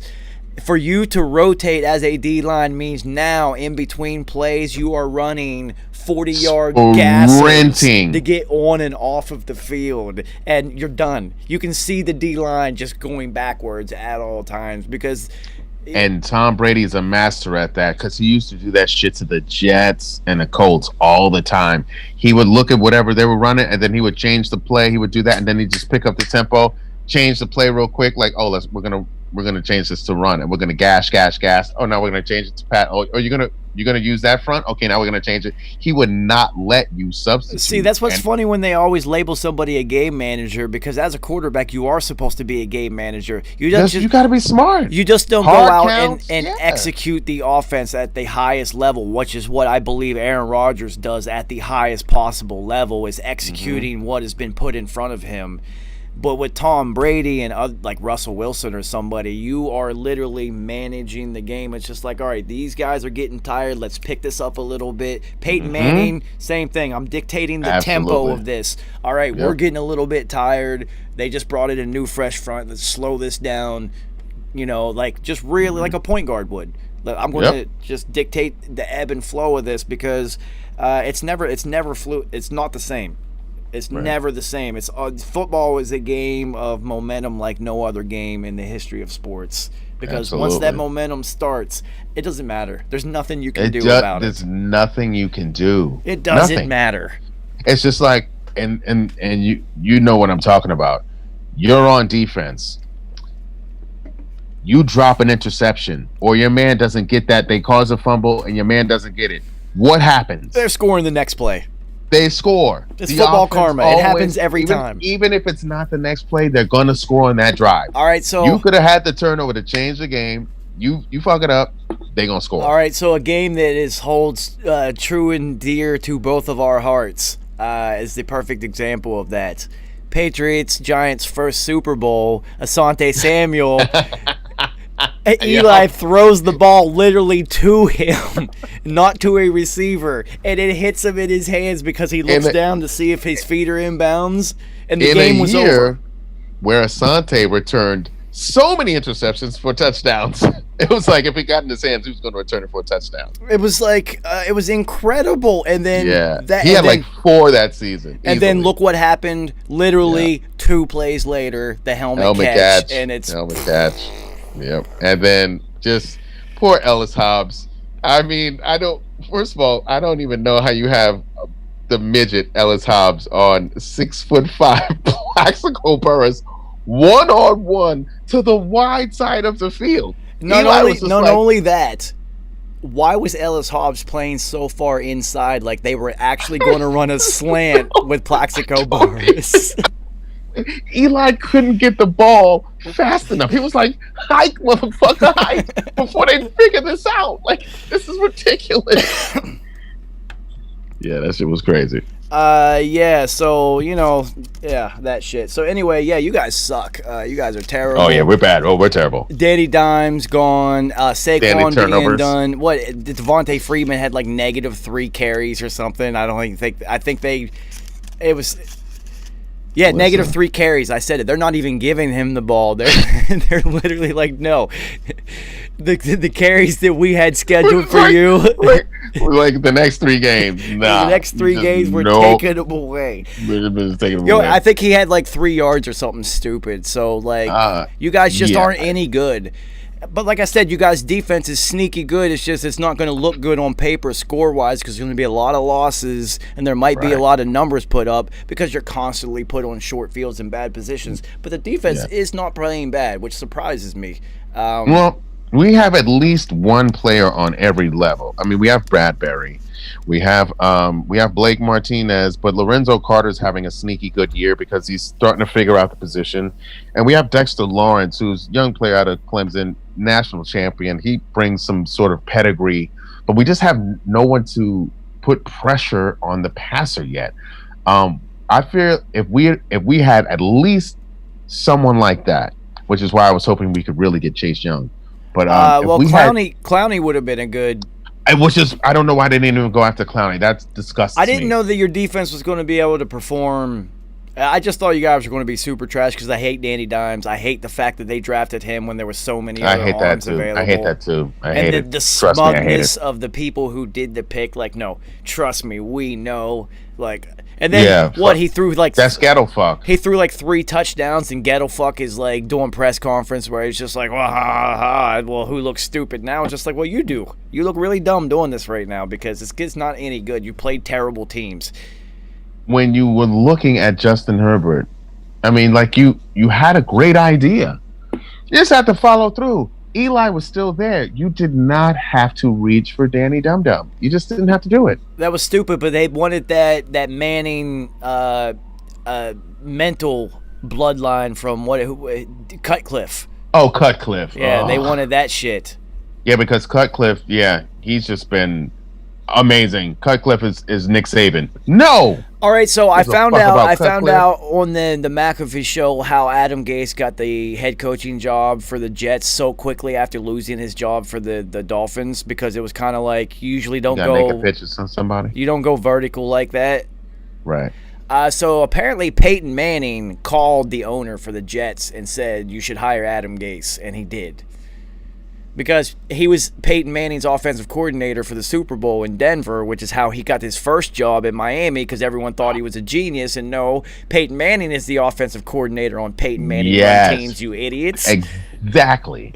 And he got that job. And any coach who's ever been around him or ever coached him will let you know that. Like, no, he ran all his own plays. Yeah, but he got a lot of assistant coaches better paying jobs and opportunities because you were attached to him. Like a lot of them. Amazing. That's so amazing. You got to remember the first year that he coached Miami, they actually went 10-6 and made the playoffs. Mm-hmm. And everyone's like, "Oh shit, he is like for real." Well, that just happened to be clearly an anomaly, and their defense was really good. Yeah, and they had Jay Ajayi, who was actually good. Yeah. Now they had a couple pieces, and it was just like, oh shit. And when you do play in the AFC East, if you are okay, you're getting at least 4 wins against those 2 other bums. And you're getting 1 against New England every year because you are Miami. So there's 5 conference wins. It's easy to get 10. Then if you got a real easy schedule that year, and I guarantee you they did. But then they tank and start sucking because Adam Gase is doing too much coke, man. His eyes are so big. That dude is off the chain, man. He is off the meat rack, yo. He's off the word. So then I don't know what that dude. Then he loses his job, right? It's over for him. And then Peyton Manning makes a phone call like he's fucking John Gotti or something. He makes a phone call out to the Meadowlands in New Jersey, and all of a sudden this guy gets another head coaching gig. Like vertical rising. He went from terrible head coach, and went to another head coaching job. He didn't even have to go back. Johnny Morton. Bang. Beautiful brain. I told you it would come. Yeah. Johnny fucking Morton. I was right. I was right about the M. It was the M. You were right about the M. Yeah. It was working the entire time. I couldn't get the first name. I kept wanting to say Morgan, but Morton is close. Yeah. Johnny Morton. And I knew it wasn't Morgan, but I couldn't get the first name right. No Google. Yeah, dude, I kept saying Benny Morgan because it was Benny Blades and somebody Morgan, like Quincy Morgan. I was close though. Good brain, good football brain. No doubt. So yeah, you guys suck. So we'll move on to that. We suck. Yeah. Another game that I strategically picked against your pick because I couldn't. I had the leeway to do it. Was the Colts and the Bears. And you know what? My heart told me to go with the Colts. My brain told me to go with the Colts. Well, the Colts are what I thought they were going to be in Week 1. I thought this is what they were going to be doing, and now they are. But what made me go Chicago, I said, okay, they may ride the wave of the new energy of Foles being entrenched as a starter. And I was like, this may supercharge the D, and Phillip will throw.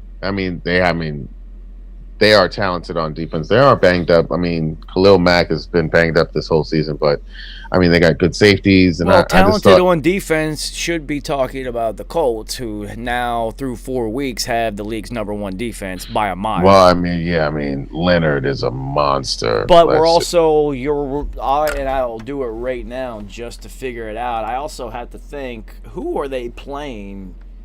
Is their defense really that dominant? Because there's no real dominant defense in the NFL. They lost Not to really. the Jags. They gave up 27 to the Jags. right. They played the Vikings, the Jets, and the Bears. So they really even haven't played anybody that can play offense, and that's why I don't trust that #1 defense in the league, because you haven't really played anybody. Right. I mean, you got Darius Leonard, and you got Malik Hooker. I mean, you got good players. I think your man Justin Houston is on there too. Yes. Justin Houston is on there. So I mean, there's good players on there. But yeah, like you said, they haven't really played anybody. I haven't yet. played anybody, and Frank is a good coach. It seems like. Yeah, Frank Reich. Yeah, he's a good coach. It seems like he knows what he's doing. So For real, captain, come back. That dude. yeah, for real, out of nowhere. Here, I'm going to give you this one game. In Maryland, he did the same shit in Maryland too. Yeah, I remember. I watched Did it in it. Maryland, and he did it at Buffalo. There was like a 30. Talk about a great relief, bringing in the bullpen. That guy Ooh, boy, he threw nothing but gas when he came in too. definitely wanted that guy coming in relief. Yo, if we're down 30, put Frank in. Like even think about that. Like Frank Reich had to sit behind Jim Kelly for all those years. If Frank Reich was in today's NFL, he'd be putting up numbers. Dude, he was putting up 40 points in 2 quarters against the Come NFL on. in the late 80s and early 90s when you could kill people. against a defensive backfield that had Chris Dishman in it. And Chris Dishman was nice. Yeah. Yeah. Yeah, so, the Colts, I want to see where we move forward with them because I don't really trust anybody that plays the Bears because I hate money-making Mitch. And my best friend growing up grew up literally from kindergarten through the rest of his life, still to this day as a Bears fan. So I will hate them just because that's what best friends do. Yeah. Well, here's the thing with the Bears. I feel like when they're Cody Parkey stoinked the field goal that would have sent them deeper into the playoffs and essentially gave Philly a damn title. That Chicago defense was playing out of its mind. Well, that's And they not still what have a gave lot of Philly those the title. players. Let's rewind on that. What gave Philly the title was whatever personal grudge Bill Belichick has with Malcolm Butler that will never be that. Oh well, I mean, yeah, that's true. Yes, No one I will don't ever even know. That was one of the craziest things I've ever seen. I don't know how you have one of your better defenders sitting on the bench the entire As you're game getting at the torched. Super Bowl. That doesn't make any sense. You're to me, watching this team's third receiver torch you all up and down the field, and you got Malcolm Butler, who won you a Super Bowl by himself, but won you a Super Bowl. sitting right there, and who was also a first-team All-Pro player that year. Yep. We'll never know because the hoodie, even after he dies, that information will go with him. Did his wife give him a BJ? I don't know. What? Yeah, because the hoodie's wife is a little younger. She younger, so she could have stumbled into the locker room, to the shower. Saw the old black mamba. You've had the old bull. Yo. Oh man. I don't know. Yo, so now all I can see is that movie. And it's Bill Belichick and his wife inviting Malcolm Butler over for dinner.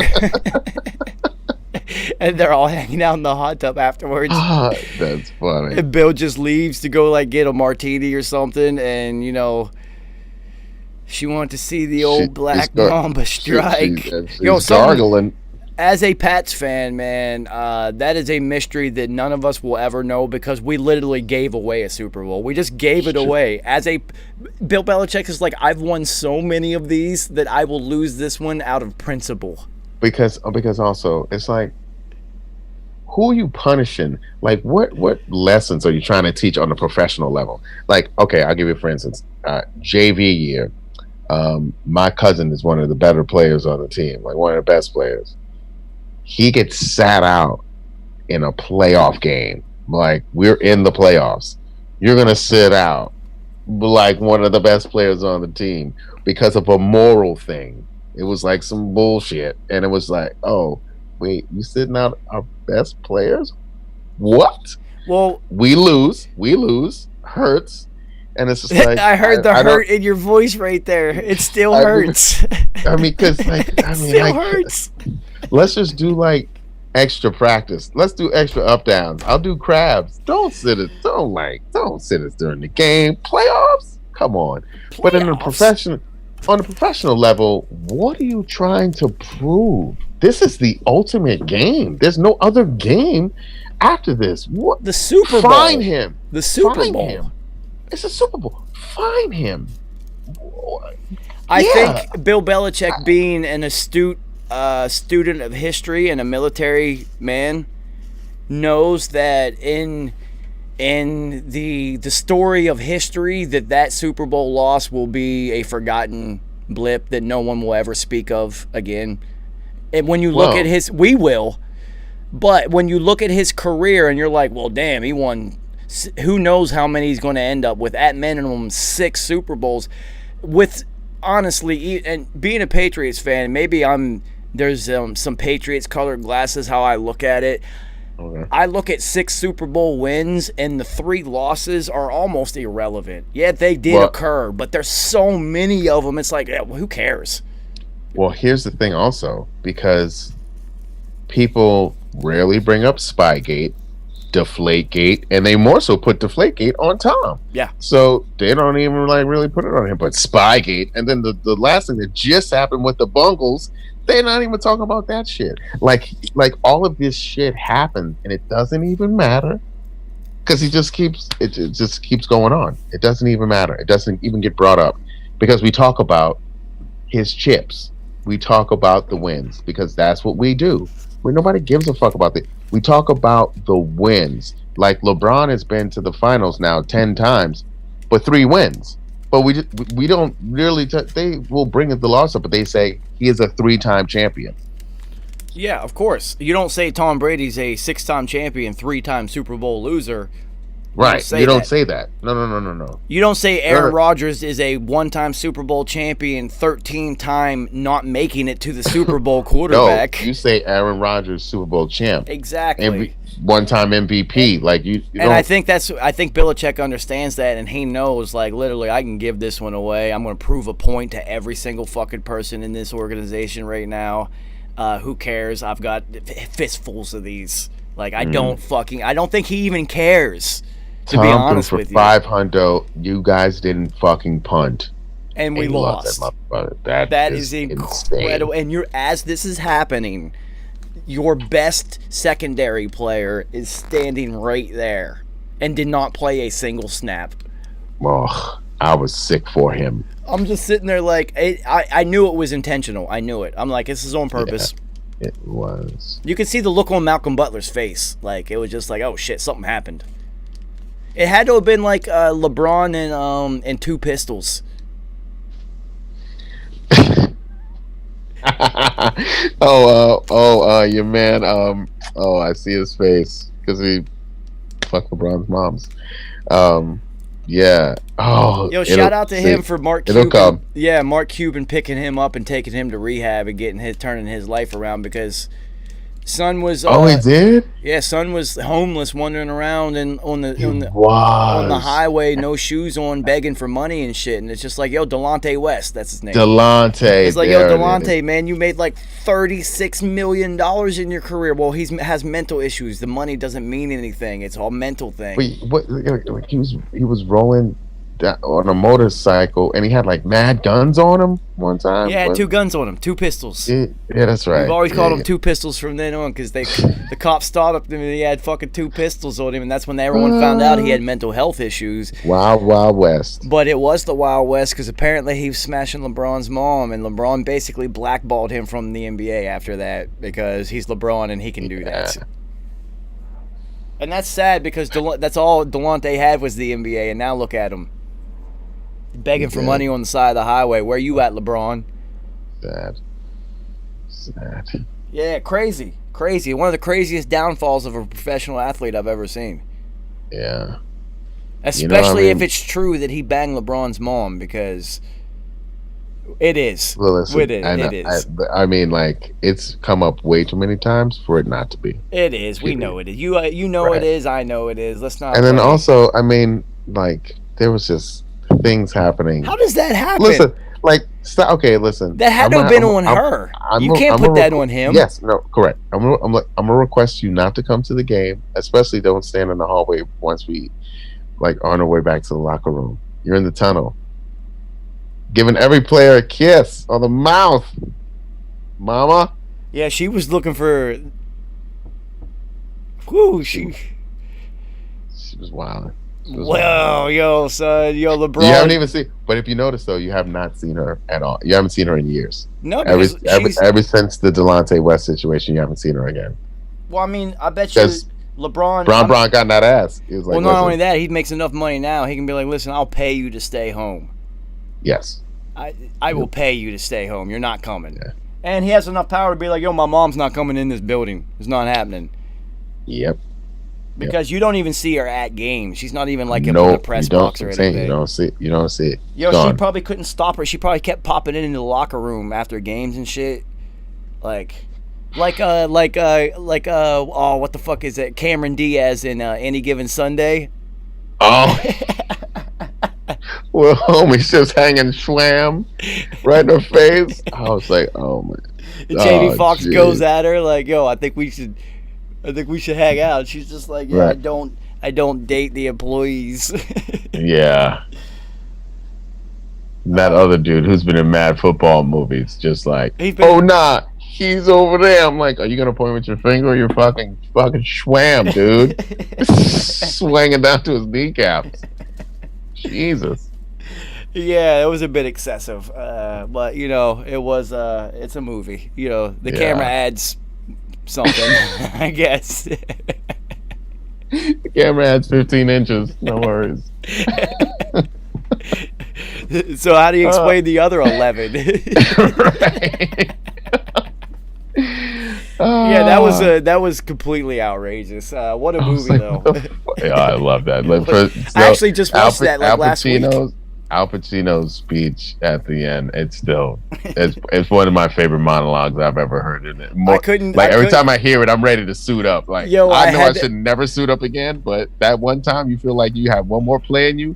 Every time I hear Al Pacino give that speech, I feel like I got one more play in me. Yeah, and then I stand up and realize I'm 40. Your knees crack, your scapula is all creaky. Things are bubbling internally. Oh, I'm out of balance. Yeah, so Eddie, I actually watched that the other day because I had the Willie Beeman song stuck in my head and I had to watch the movie. Steaming Willie Beeman, who went to my alma mater. He was a Coug. That's why I really loved it. I was like, wow. They got him as a Coug. This is amazing. My favorite part in knowing how Jamie Foxx's career turned out after that with all the singing that he did is that I know for a fact that he wrote that song, and I know they took that shit super serious. Like, yo, this is it. We got it. This is perfect for the movie. Sure. He wrote that. They call me Steamin' Willie Beeman. I leave the ladies creaming. he had the video. He was by the pool flexing. Remember he was like, that part so stupid.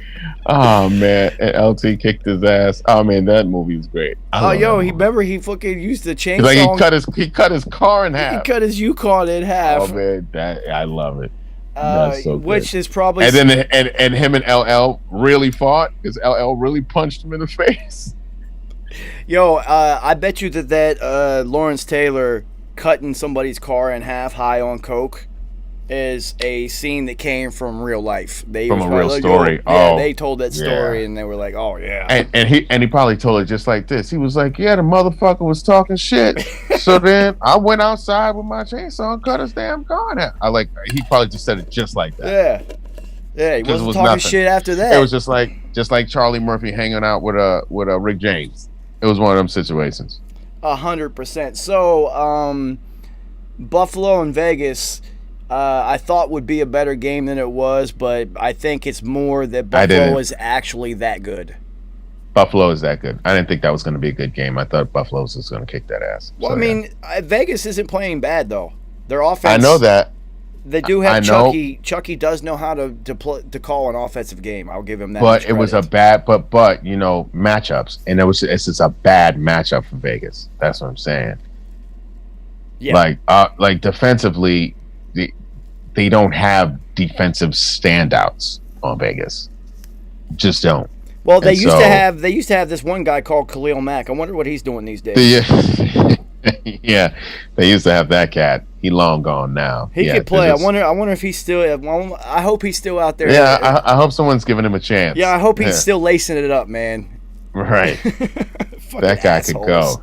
Yeah, that was that. Yeah, Yo, that's a what is it? questionable What is it move. with GMs trading away their best players? Like, what is this? Why are teams doing this? It's just like the thing of you wanting to put your identity, your stamp on a team. I don't know.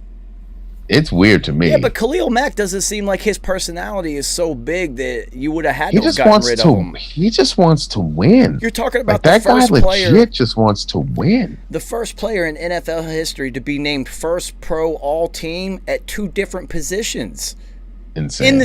in the same season. Insane. How's that even possible? Yeah, it don't even make How sense. how does the first team all pro starting defense for the NFL that year only have 10 players because Khalil Mack is literally starting at two positions? crazy. I've never heard any story of people being like, "Yo, he talks too much. He's disruptive in the Nope. locker room." None of Nope. that. So, what does trading away him? Like Bill O'Brien is as stupid as it is, and I will never agree with it. And I do not understand why you would trade away Hopkins, but when he gave his reason, I understood why he traded away Hopkins. Right.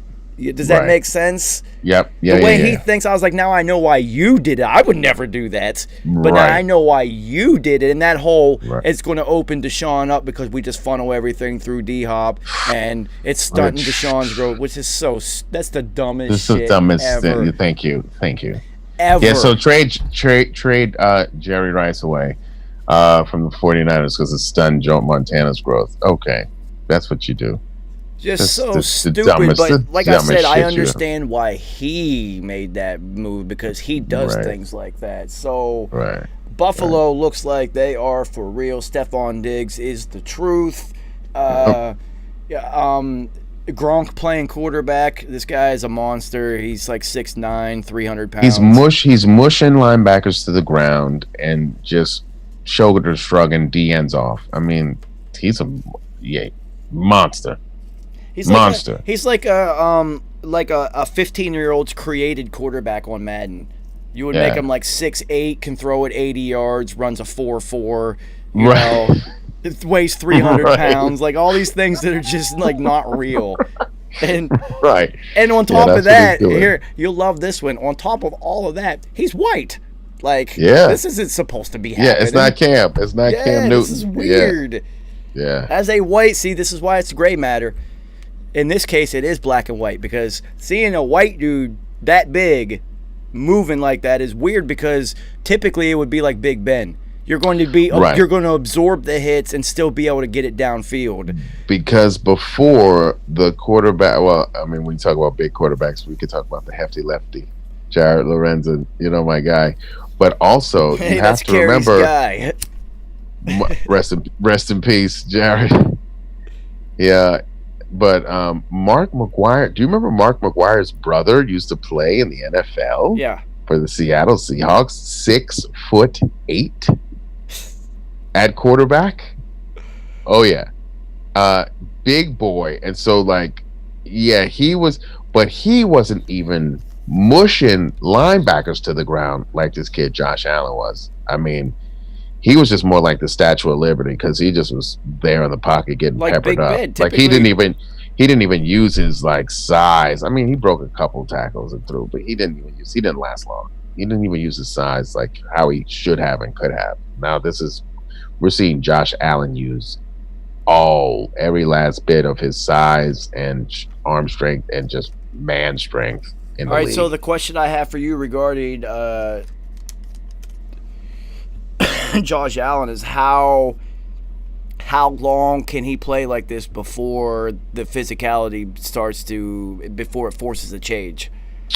Well, I could say he could do this for another couple seasons, but now that we're seeing what his arm can really do, and he's making these long distance connections with Diggs, I think we could see him scale back from that because, I mean, if he could just chunk it downfield 40, 50 yards, and not have to do all that work. I mean, if he could take a page out of Tom's book and just learn how to climb the pocket and just stay active and live in the pocket, which I think he can do. He's also big enough to shirk off tackles that he won't even have to put that much punishment on his body moving forward because he'll be able to sling that thing from right where he's standing. Word. And if he has to escape, then he will escape.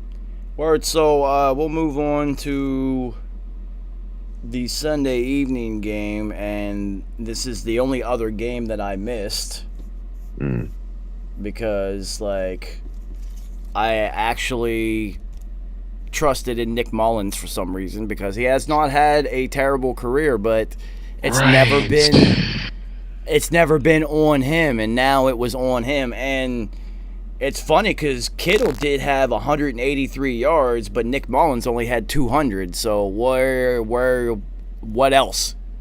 Yeah, Justin Wilson and the running game was non-existent. Jerry McKinnon had 50 yards rushing. It's just how did you let the Eagles win? That's the Eagles are 1-2-1 and in first place in the NFC East. Yeah, that's disgusting. Yeah, that's really bad, dude. That's incredible. So, fuck all that shit. We already talked about New England and Kansas City. So Green Bay and Atlanta. Typical. Typical. Aaron Rodgers doesn't need anybody. Matty Slushy has everyone and can't use them. I knew Julio wasn't going to last that whole game. You know, this is what's happening now in his career year after year. See, this is you play can't. with half the games now. And it happened really to Gronk. Count on him. You can't really depend can't on out him. physical everyone for more than a decade.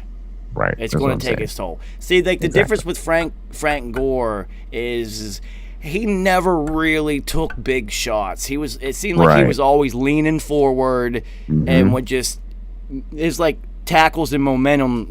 He never really was getting rocked. Adrian Peterson, you knew he was going to get hurt at some time because he was bringing the thunder to you. And someone was going to put a helmet on the knee, and it was just going to not work out for him. You had to. If I had to play in corner, if Adrian Peterson was coming at me, I am going right to the ankles. Because he's taking helmets in the knees and he's knocked guys out. So I'm just saying, you just knew it was going to one day be at a particular angle where it fucked his knee, and he wasn't fucking someone else. So only a matter of time. The question has been since preseason is how long did Dan Quinn keep his job? I don't know how the fuck he still has a job. This shit is incredible. So then the real question is who goes to Atlanta after Dan Quinn? And I heard a real interesting name today, Josh McDaniels. I was like, oh, that's interesting. I just don't see Josh leaving New England because the job is his. Well, how long is Bill going to keep coaching? And then do they fuck Josh Daniels over and give the job to Steve Belichick afterwards? Oh, I didn't think about that. I have to say. I mean, if you're Josh McDaniels, Kerry, if you're Josh McDaniels, now I know he loves New England and his family lives there, his kids are there, all that. That's one of the big reasons why he's still there is that it's home. Yes. If you're Josh McDaniels at this point in your career and you're in a meeting and the hoodie is talking about coaching until he's 75 fucking years old, do you stay around? Does the hoodie look like he's going to call it quits anytime soon? Yeah, No. but Josh is also what, 41? If that old? I'm like, chill. I mean, because me personally, if I'm Josh McDaniels, I'm just staying put because I wouldn't even. I'm I'd be staying like, put too. Even as the OC, I'm good on the head coaching job. I don't like that shit. Just Listen, let me call plays. This is what I do. Don Shula was like the oldest fucking coach in the history of mankind. He eventually had to hang it up. So, like, Josh, you can put these years in, and all you're doing is just acquiring more knowledge and getting more. Remember, Josh McDaniels was one of the youngest head coaches in NFL history when he got the head coaching job for Denver, and then he also had the train wreck of Tim Tebow at quarterback. So what's going to happen? Drafted, which was fucking weird. But so yeah, he could just chill, chill out. What's going to happen whenever the hoodie says this is my last day? I'm done. And right before he leaves, and he's talking to McDaniels, he breaks out that Men in Black thing, and he erases his football memory. You're like, yo, you're not. All that shit's coming with me, homie. My secrets. Because the hoodie probably already has that tech. Let's be realistic. It is Bill Belichick. He would. Yo, so what do you think about the Tennessee game being postponed, whereas New England only had to make Cam sit out? Yeah, well, Tennessee was lying, and they had more Ronis in their whole complex. So yeah, apparently a bunch of them like broke protocol and went out or something. Right, and now the NFL is on some shit like, if you break protocol, you not only you gonna get this ill fine, but you could also forfeit draft picks. So yeah, which I feel like this is how they need to step it up. I actually like that. I'm like, yeah, this is not a game. I mean, because in the NFL, that shit could spread like fucking wildfire. Dude, with all these fucking you've been players in the on locker room before. Any sickness. Somebody's got a cold. Remember when Mercer was going around in these locker rooms from these? You know what I'm saying? Like, so you can't ringworm. fuck around. Oh, forget about it. Like, if you're on a high school wrestling team, it's pretty much guaranteed everyone's going to get ringworm every year. There's just no way to avoid it. You can't just have these cats like just breaking protocol and it's like all good. Like, not like someone's gonna get cut. Like, one of the dudes, matter of fact, one of the dudes did get cut. Like, I forget what team was it. Seattle? I think it was Seattle. Gotta make an example out of him. He tried to like sneak a shorty, and he put her in Seahawks.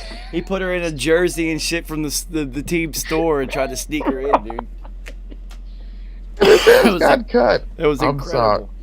I'm sorry, homie. It's just not that crucial. Like, what you want more?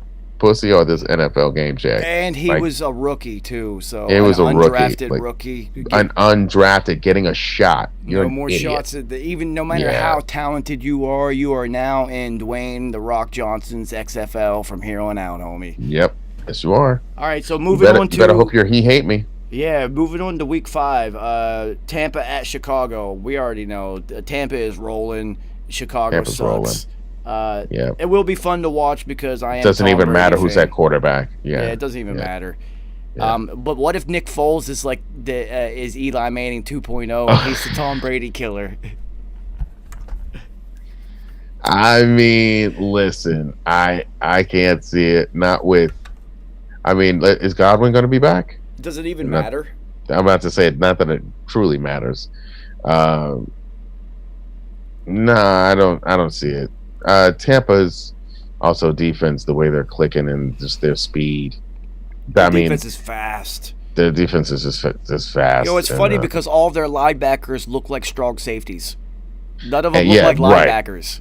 Right, but they fly and they all hit. Yeah, and they can all hit though. That's weird. They build a really interesting defense over there.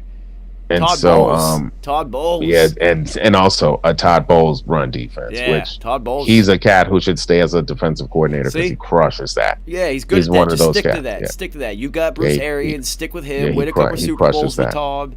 Yeah. Sneak into the Hall of Fame somewhere down the line because you got a couple rings. And also the fastest player on Chicago is done for the year, Tariq Cohen. It's done. Yeah, I would look to, if you are a betting man, which I am kind of, I would look to Well, you can't because it'll only be they're not in a Sunday game. But if you could, whatever Tampa's defense is available, use it because Chicago sucks and Tampa's defense is dope. So look for that game. Whatever the spread is, look for Tampa to cover that shit easy. Yeah. Easy. I saw a game happen this weekend where Citadel was a 31.5 point. They got 31.5 points and they covered the spread. Get the fuck out of here. The last play. No, the team beat them. It was a 31.5 point spread, and the team beat them by 32. Oh, that's stupid. I mean, either the people who make the spreads are just pure geniuses, or time travelers. They're time travelers. Yeah, because even I've seen some of these spreads that happen, and I'm like, oh man, you don't think that they didn't put that in Back to the Future 2 as a nugget as to how it really happens? Dude, because they had the spread, they nail it every single time. They do nail it. They're a bunch of fucking biffs. A 31.5 point spread where everyone was going to lose their money. How? Yeah, that's crazy. On a Citadel game. How? Biffs. They're all biffs. Yeah, a bunch of biffs in the room, yo. You know what I'm saying? So Carolina at Atlanta. Does Atlanta go 0-5? Yep. Carolina's playing good football right now, man. They are playing good football, and see that's the thing, because the reason why people hesitate when it comes to Atlanta is because their offense is so explosive, but their defense is just trash. And then also, but that's a reflection of also your coaching, because when you go up on double digits on teams, but you routinely lose that's you're I don't. 6. The players are just not motivated by your coaching. They just don't even care. 6 double-digit leads. That's just. Six double-digit leads in a row that you have lost. So now that's the culture. That's your culture, yeah. And so then what ends up happening is once you start the lead start to dwindle, you're like, oh well, here we go again. And you're not like, nah, fuck that. This is not going to happen. You go, here we go again, and as soon as you go, here we go again, you've already lost. Well, now everybody starts going, here we go again, and now you got 53 here we go again, plus all the coaching staff and motherfucking the Water Boys, and like everybody's going, oh shit, now here we go again. Now it's a 90s R&B song. Yep. Here we go again. And then it happens. Yeah. So Buffalo at Tennessee. If Tennessee even fields a team, this could be a good game. It's going to be a physical. That should be a physical. Yeah, very physical game. I am definitely going to watch that one, and without looking at the rest of the schedule, I'm probably going to call that one the game of the week already. Yeah. I mean, and we have to see if if Tennessee's number one receiver is going to be back. Because right now you have Corey Davis, but well, I think after this week off, I think A.J. Brown should be healthy. I don't know what the extent of his injury was. Yeah, he's been out. He's been out pretty much since week 2. Yeah, but you know what? The last 2 weeks, well, not this week, but the last week, that rookie wide receiver stepped in A.J. Brown's spot. And they didn't even move Corey Davis to number 1. This kid stepped in A.J. Brown's spot and put up a buck. Right, yeah. So the team is functioning well. And if you get A.J. Brown back, who is this generation's Anquan Bolden, I don't know how he's getting open. He is. He's going to out-physical you. He's getting catches, and he's breaking tackles. And he's not looking to go down. Ever, and he's not faster than anyone, but somehow he's doing it. Right. It's interesting players like that. Jonnu Smith at tight end is just like really blossomed. You know, where you get rid of Delaney, you say peace to Delaney, always hurt Walker. Delaney, I need a Walker. Yeah, basically. So Vegas at Kansas City, that's an easy one. Kansas City is just... Yeah, I just can't it's going to see take a certain type of team is going to be the only one. It's going to be Baltimore, New England, or these are the teams that can. That's what I thought Baltimore had enough to do it, but then Baltimore's just not a come from behind team. No, they're not, and I did pick Baltimore to beat Kansas City once this year, and I believe it'll be in the playoffs. So that for that being that early in the season, That's going to hopefully that gives Lamar and Harbaugh and everybody in Baltimore the motivation for the second matchup inevitably in the playoffs to come focused and understand after watching New England and the Chargers play against Kansas City well, there is a blueprint. There is a way that you can beat them. It is not impossible. This isn't Madden. It can look like Madden if you let these assholes run around and fucking throw it 90 yards and score like every 2 seconds. Right. But you just have to prevent that from happening. Like Tecmo Bowl, drop all the way back to throw it to Mark Bavaro. Touchdown every single time. Yeah, well, dude, I remember on Madden on the NC64, the year that the Rams won the Super Bowl, they had Oz Hakeem, which everybody who knows me knows at that time period was my favorite player because we were the same size. They had him literally unstoppable in that game for some reason, and you could just moss everyone with him, and he was like 5'7". Which is so funny because they had the preacher man, Isaac. Yeah. And then they had Torrey Holt, Isaac Bruce and Torrey Holt, which they were, I mean, obviously we both know that they're better receivers than Oz Hakeem. Just Oz Hakeem was just a gadget player. Yeah. Crazy fast. So it's funny that they would just have him just being super unstoppable. Random. I used to absolutely dominate people wearing an Oz Hakeem jersey, and he would put up like 300 a game, and it'd be like, what the fuck? This doesn't make any sense. Which, bringing him up, which makes me think of another player whose career has been very disappointing, and that's Tavon Austin, because he should have just been better in this league. Well, it takes somebody like Mike Martz to be able to use somebody with Tavon Austin's skill set. Yeah, like no one's figured out how to use Tavon Austin yet. Not a single coach has. I think Andy Reid could have. Yeah, I think he could have. You know what's crazy? Or even crazy? someone like Slayton. Remember Slayton? Yeah, but you got to remember what's crazy about Tavon Austin is in a game against Oklahoma. They put Tavon Austin at running back, and he had like 305 yards rushing. Yeah, it's ridiculous, dude. He's another player. It's like Percy Harvin. These are players that you just get the ball into their hands somehow and let them do what they do. But see, and this is the thing, and this is what makes the Chiefs, because they figured out how to use Cheetah.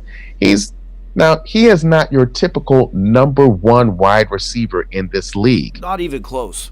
Not even close, but on that squad, he's a number one receiver. Yeah. You know what I'm saying? But we all know who the true number one is Kelsey. But Cheetah's so fast and it's funny so because problematic. It's a conglomeration of the perfect storm of Andy Reid willing to use somebody like Tyreek Hill and also having somebody that can actually outthrow him, which you never thought you would see at that speed. Somebody actually outthrow this kid, but Mahomes can. So Tyreek has to run at full speed. So right, and ain't nobody hanging with him. It's impossible. I've never seen anybody on a football field move faster. Nope. I've never seen also somebody. Now you have Mecole Hardman right behind him. I mean, they are the Legion of Zoom. They are fucking. Oh yeah, Sammy fast. Watkins is the fourth option or fifth option. Yeah, that guy. He's Sammy Watkins, who also has speed as the possession receiver now. They say they call him the slow guy because he runs like a high 4.3. Right. He's the possession guy now. It's ridiculous. Sammy Watkins ran a 4.34 people, and he's a possession receiver on the Chiefs offense because everyone else is running 4.1s. Exactly. Flea, that's a good point. Rocket Ishmael would have done well in this offense. Oh my God, he would have killed in his offense. See, that's what I'm saying. You need a coach like Andy Reid who knows how to use players like that. Or I mean, it's interesting because Randall Cobb was that type of player when he was at Kentucky because he played quarterback, he played running back, he played receiver, he played everything. And when he got to Green Bay, they were kind of using him like that. Mike McCarthy did. So he knew he played all these positions. So he had Randall throw it a couple times to use him at running back, and he also would have him. Obviously, became their number one receiver until Jordy came. But yeah. Well, it takes a coach. See, you and I both, we've had this conversation before. It takes a coach who looks at his roster and says, okay, this is what we could do with what we have, and not, all right, I'm going to take these guys and make them do the things I want to do. Exactly. Successful coaches mold the plan around what you can do, and that's why the Patriots have been so successful for so long, because game to game the game plan is going to switch to whatever's going gives us the best chance, to where, if you've got Tyreek Hill, it's just like, all right, we got a guy that runs a 4.1, why don't we definitely have to draft a quarterback who could throw at 90 yards because we got this guy. Yep. And you have to use it, and with Tavon Austin being a WVU fan and a native, it pisses me off that not a single coach has figured out how you use this guy. Nope. He's so fucking fast. And he's actually been healthy now this past couple of years. And so now he's just wasted. Just wasted. And he's proven it. When you get the ball into his hands, he will do things. It's just because he had a couple good games with Dallas. Yeah, they just never. No one's ever been able to utilize him correctly. They all think he's going to be, and I think him running a 4.2 or whatever he ran really hurt him. It's like Odell making that catch. The expectations became so high for him, and remember, didn't they move up to number 6 to pick him or something like that? It was really high. It was a top 10 pick, and now you're expecting Tavon Austin, who is a full gadget player, to fulfill a top 10 picks production, and it's not going to happen. They wanted him to be the number 1 receiver. It's not going to happen. The same thing happened to Percy Harvin. You can't make Percy Harvin the focus. You just got to let him just create. He's a pothead. Just let him do his what. And then when he went to Seattle, look at that. They knew how to use him. Championship. Lord have Percy. Man, that was one of my favorite players, just because he was a monster. Players that you just have to let them do what they do. Just let them play. It's the offensive version of like Polamalu. You just give him the ball and just let him figure it out. And just he will figure it out. Yeah. Odell, same way. way. The thing that took him out was migraines. Yeah. And the fact that they wouldn't let him smoke weed. So right, yes. He is trying to make a comeback, but Lord have Percy, it's been like 6 years. Yeah. How old is he now? Too old to be doing that. Yeah, like just chill out, bro. Let's see. Arizona at New York. Who fucking cares? Yo, tickets are only $33. We could go to one of the worst games in the league if you wanted to. That's still too expensive. Yeah, I know, right? I saw that. I was like, yo, parking's still going to be $50. Fuck out of here. No. You would have to pay me $33 when I got there. Honestly, the tailgating out there is pretty dope. I mean, it used to be pre-Rona. I don't know what it's like now. But the tailgating out there is pretty damn dope. Well, I mean, the parking lot is like the size of an amusement park. Let's be honest with ourselves. So I mean, you can just stay out there. Play a little cornhole. You know what I'm saying? Or some ribs. People are always cooking. The festivities are always fun, but the performance on the field is not good. No, and that's the thing, because as soon as the game starts, it's like, why be here now? Dude, it sucks. I'm not going inside. Yeah, it sucks. It's crazy that they put that all the way in New Jersey too. So nobody ever really wants to go there now. If it was like in Brooklyn, then maybe I'd go. Right. Which is how, as a Knicks fan, I only go to Nets games. Realistically, they should realistically take the Jets and build them a stadium out by like Met Stadium, like in Queens, and all those. And just make them. They should do it in Long Island, because I'm gonna say there's more Jets fans out in Long Island than anything else. Well, they'd all be able. That's a Long Island squad. Yeah, I know, but you know that they would want to try to pull that, like, the New York downtown football money away from Jersey. Have them go near Nassau Coliseum. Be all right. Fuck out of here. Just let them play in Nassau. They probably still couldn't fill the shit, dude. You know what I'm saying? CW Post will have a better record than them. Oh my god. Let them play at Hofstra. They already have a preseason there anyway. Play at Hofstra. So Philly at Pittsburgh. Pittsburgh coming off of a weird forced off week, but it's still Pittsburgh, and they should dominate this game. I expect Pittsburgh to be. Then the Rams at Washington. That's another easy one. There's a lot of lopsided games this week. Last week there was a lot of really good matchups. And this week, the matchups aren't so good, to be honest with you. Right. I mean, I do it. There's always going to be an upset special. We'll see what it is. But it's not none of those games, though. Cincinnati who? Cincinnati at Baltimore. That could be an upset special because if you can somehow get in front of Baltimore, you can beat them. Right. Mm-hmm. So if Burrow can, and honestly, I think Burrow's smart enough of a football player to understand that. Like, we're gonna have to get up on them early. And how involved is Mixon? Like, and if you can just have Mixon be a finisher also. Yeah. You can beat Baltimore by doing that. The thing of it is that Cincinnati's defense is a dumpster fire. They're terrible. Well, you keep them off the field by allowing Mixon to extend drives and telling Burrow before the game, like, all right, the game plan, if the shots downfield are open, obviously take them. But the game plan really here is, all right, we're just going to, like, eat up as much of this clock as possible. And Burrow has already shown a propensity for being able to convert on third down. Yeah, so that could be an upset. Seen him do it multiple times now.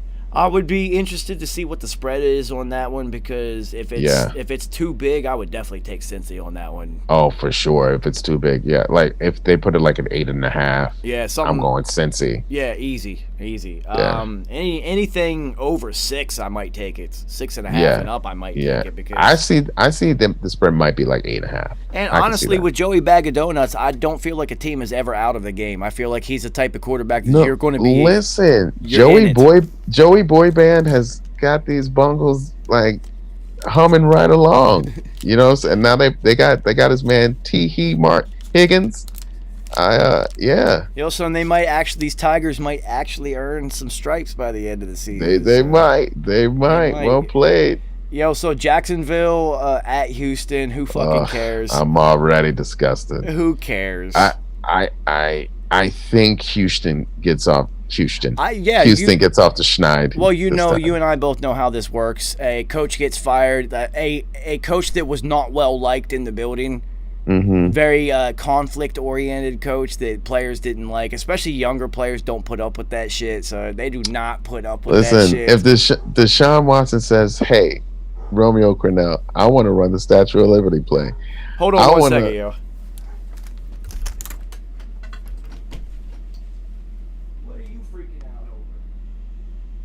Oh, that's Judah Buddha.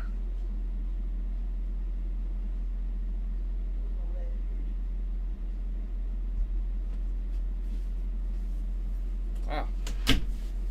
Fucking dogs, yo. Judah was wilding out. The motherfucking dog's going crazy. It usually only means somebody is here is not supposed to be here. Anyway, okay. What the fuck was we talking about? Hold on. Oh, jeez.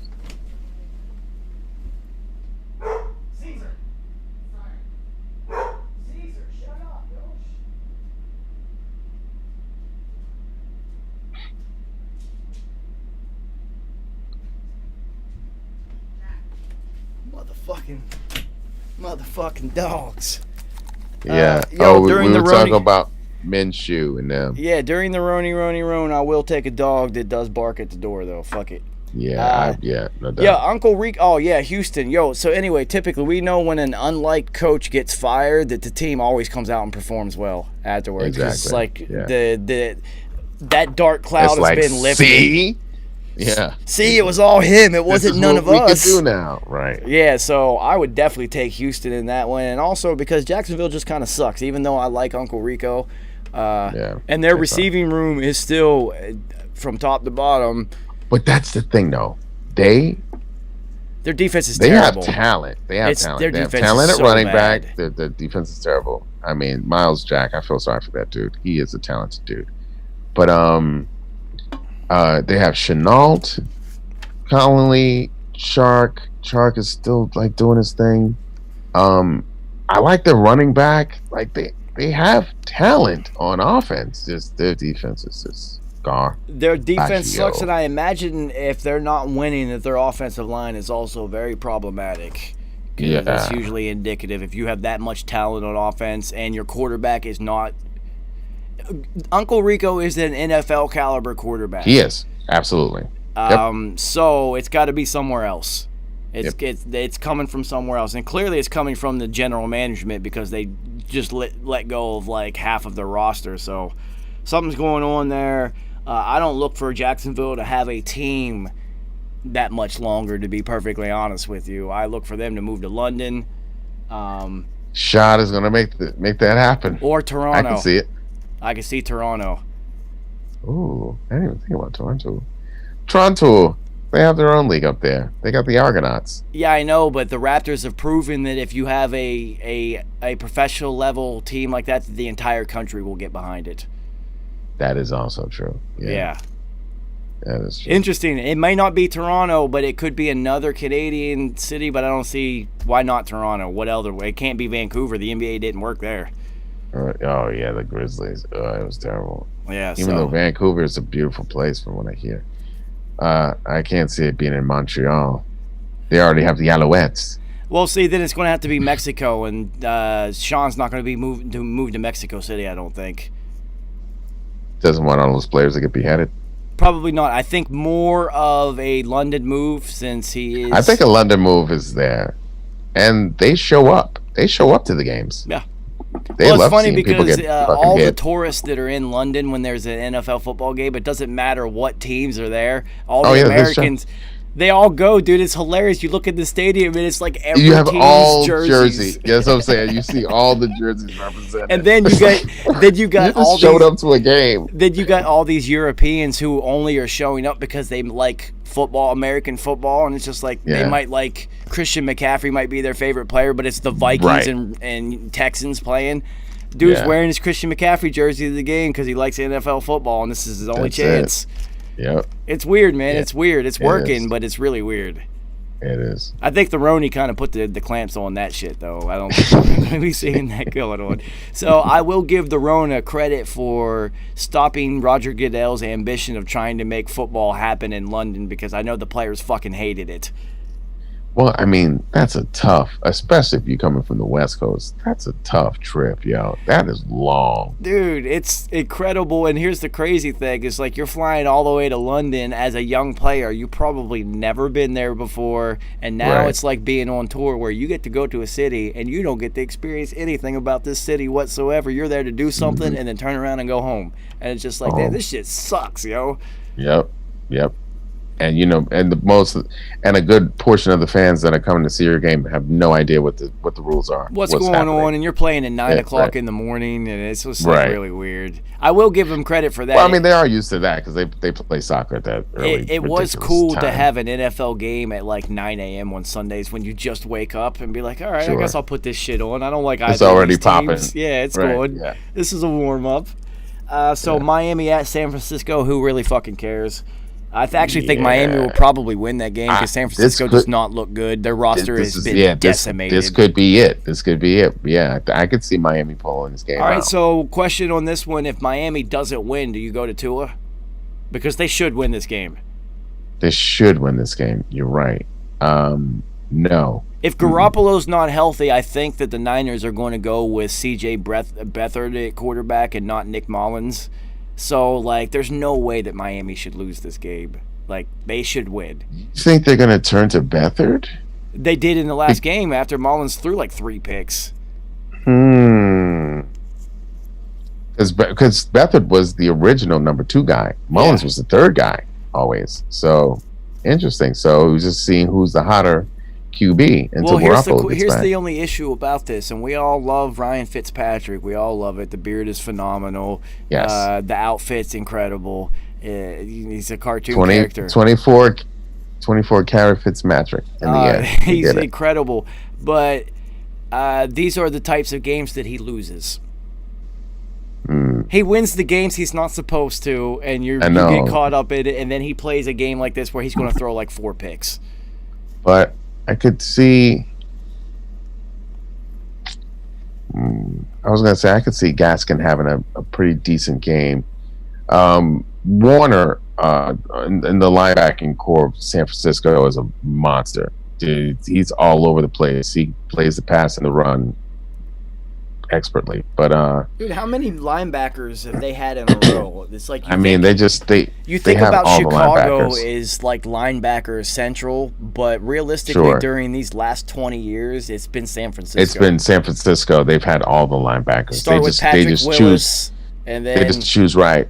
Navarro Bowman, and now this kid. Yeah. They had Aldon Smith too before he. Remember Borland? And then Borland retired after like in 1 year. Borland was beast mode. Yeah, that's it. Year. And he was like, "Nah, I'm done." It was all pro already. He was playing all pro because he just replaced Patrick Willis, who was a perennial all pro. Yes. Like literally the definition of every single year I'm first team all pro. I don't care. Exactly. Yeah, exactly. Hall of Famer after on only 8 seasons. It'll happen. Yeah. It'll happen. That's some Gale Sayers shit. Yeah. You have to. You can't, dude. He was the best player at his position for 8 straight years. Yeah, from the moment he stepped into the league, he was the best linebacker in football. It was incredible. You're correct. Yeah. Yep. So Indy at Cleveland. That's a good game. That one's actually a good game. Indy at Cleveland. Yes.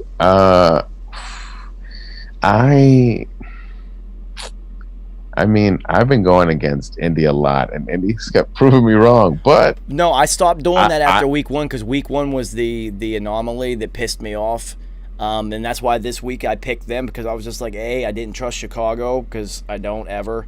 But this is exactly who I thought Indy was going to be. But this is going to be Indy's. I mean, yes, minus Chubb, but you still have Kareem Hunt, and then you have I don't even know the other kids. Dexter Bradwick or something weird like that. Like he got busy.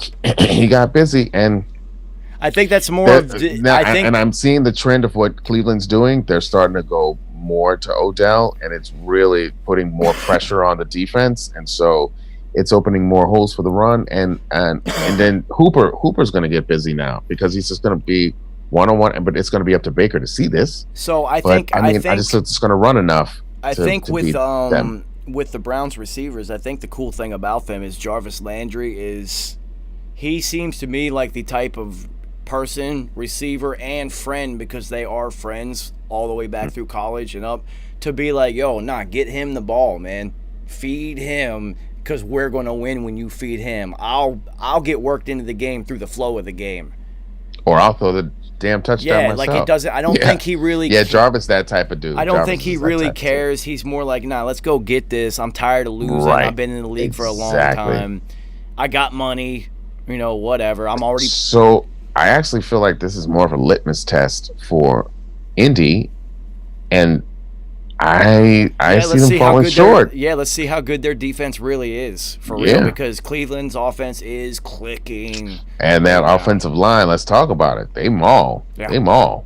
So it's built to run and they weren't running. It was so stupid the first week. Exactly. They were built to run and not running. Now they're running. And I even with Chubb out, they continue that. The fortunate thing for them is this will give them a chance to work in other things offensively. Yes. And basically, you have to treat this like New England would treat this stretch. It's like, all right, we're going to work on things during this 6 weeks. I honestly anticipate Austin Hooper having his best game of the season. These next couple games with Chubb out, you're going to look at Hooper to emerge, and then whoever their third wide receiver is outside of Odell and Jarvis, whoever that is. Right. Oh, it's someone who's decent. Yeah, Now it's time to get him involved a little bit. Yeah. Now you can work this rookie in and see what he can do. As you've seen, he can run. All right, can he catch? Now we can because you have Kareem Hunt, so now Kareem Hunt's going to have to be the feature backer. Is this kid good enough to be the number one? Which Kareem has been. Kareem's been a feature back, so he knows how to do that. Yeah, no, this is. But in this power game, if this other dude is bigger than Kareem, then let him do that. Let him do Kareem that. can stay in his role. Exactly. So this isn't going to be that big of a deal to Cleveland. And it's only 6 weeks. That's just what I'm saying. So I expect Cleveland to win this game. Yeah, this is like you said. But I don't know if I would be shocked if Indianapolis defense showed up and played well. And so for me, because I told you I've been going against Indy every week. But for me, if Indy somehow pulls this out, then I'm going to really reevaluate yourself. I'm gonna have to buy some stock in Indy if they're able to pull this out. I don't see it. Especially on the road, I don't see it, but we'll see. We'll see. Then we got, oh my God. Well, I've been waiting to talk about this one. So you've heard of the question of what happens when a unstoppable force hits an immovable object. Okay. So my question is, what is going to happen when a force that cannot move at all runs into a force that can't stop anything? It's the Giants and Cowboys. You literally have the worst offense in the league versus the worst defense in the league. One can't move the ball and the other one can't stop anyone. The only thing that's going on for Dallas is that their offense can move the ball. Right. I mean, so basically we're just talking about, let's talk about the two better units on either squad, which is the Giants defense versus the Dallas offense, which is what we're going to be looking at. All right, so is your defense good enough to beat Dallas's offense? No. I mean, we can't. They have the new three amigos at receiver with Amari Cooper. And yeah, I mean, they're just Gallup and CeeDee Lamb. I had CeeDee Lamb and his 2 touchdowns this week too. And then the other cat. This is the fourth wide receiver's getting busy for Cedric Wilson. Cedric Wilson. Yeah. He's getting busy. So and like I said, they've forgotten about the Ewok. So that's when it goes back to this. So where if as you know, Mike McCarthy is looking at this like, oh, we can put up 500 yards and every week we don't even need to run it. So, man, this is going to be a real interesting offseason for Dallas. Schultz, the backup tight end, is getting busy for them. So this is how Dallas remains relevant in the news cycle all year, every year, is because of shit like this. Because in the offseason, it has now become interesting. What are they going to do? Somebody's got to go. Someone's got to go. It's either going to be Dak, Zeke, or like... It's got to be Zeke. It has to be Zeke. Yeah. Because Dak is clicking with these guys. He's putting up 400 or 500 yards. I mean, like he's... Yeah, but didn't they just pay Zeke? They did, and they haven't paid Dak yet. Yeah. But okay, so you let Dak go, right? And now what? You have the Red Rocket? Andy Dalton's gonna run this offense? Are you serious? Mike McCarthy didn't sign up for that shit. Hell no. Zeke is going to be gone. It's going to be real interesting. Stop tripping. It's going to be Zeke. Trade Zeke. You see what you can get. Add to your defense. Because you don't need a Zeke Elliott in the backfield. Not how this offense is constructed now, and not how they're even playing now. Who's a team that could use Zeke? Where's a team that type of running back fits? There's not too many because Dallas has now moved away from that type of offense. I could tell you who Zeke could really help and be in conference too. He could either help the Washington team or Philly. He would really help out Carson a lot, but then Washington for sure. I was thinking Washington, and I'm trying to think like anywhere else. And you know, like those cats, they move in division a lot, so I could see him going to Washington just to be like, Washington, fuck I y'all. can see it, but then again, what the hell are you even going to get for him at this point? Denver and their 7th string quarterback at New England, and Cam will probably be back, so look for that to be a wash. I don't even know who's playing quarterback for them. Wait, is Cam going to be back? Cam will be back because for 2 weeks, or he already had it. You know they're going to come on, man. It's the hoodie. They're going to make this happen. Robert Kraft is he'll pay off somebody. It's going to happen. They're just gonna open the hole super big for Cam, so he doesn't touch them. Yeah, so he's gonna have 1,000 yards this game. It's going to happen because there's no way in the world that Bill Belichick is going to allow Brian Hoyer or Jarrett Stidham to play quarterback for the Patriots.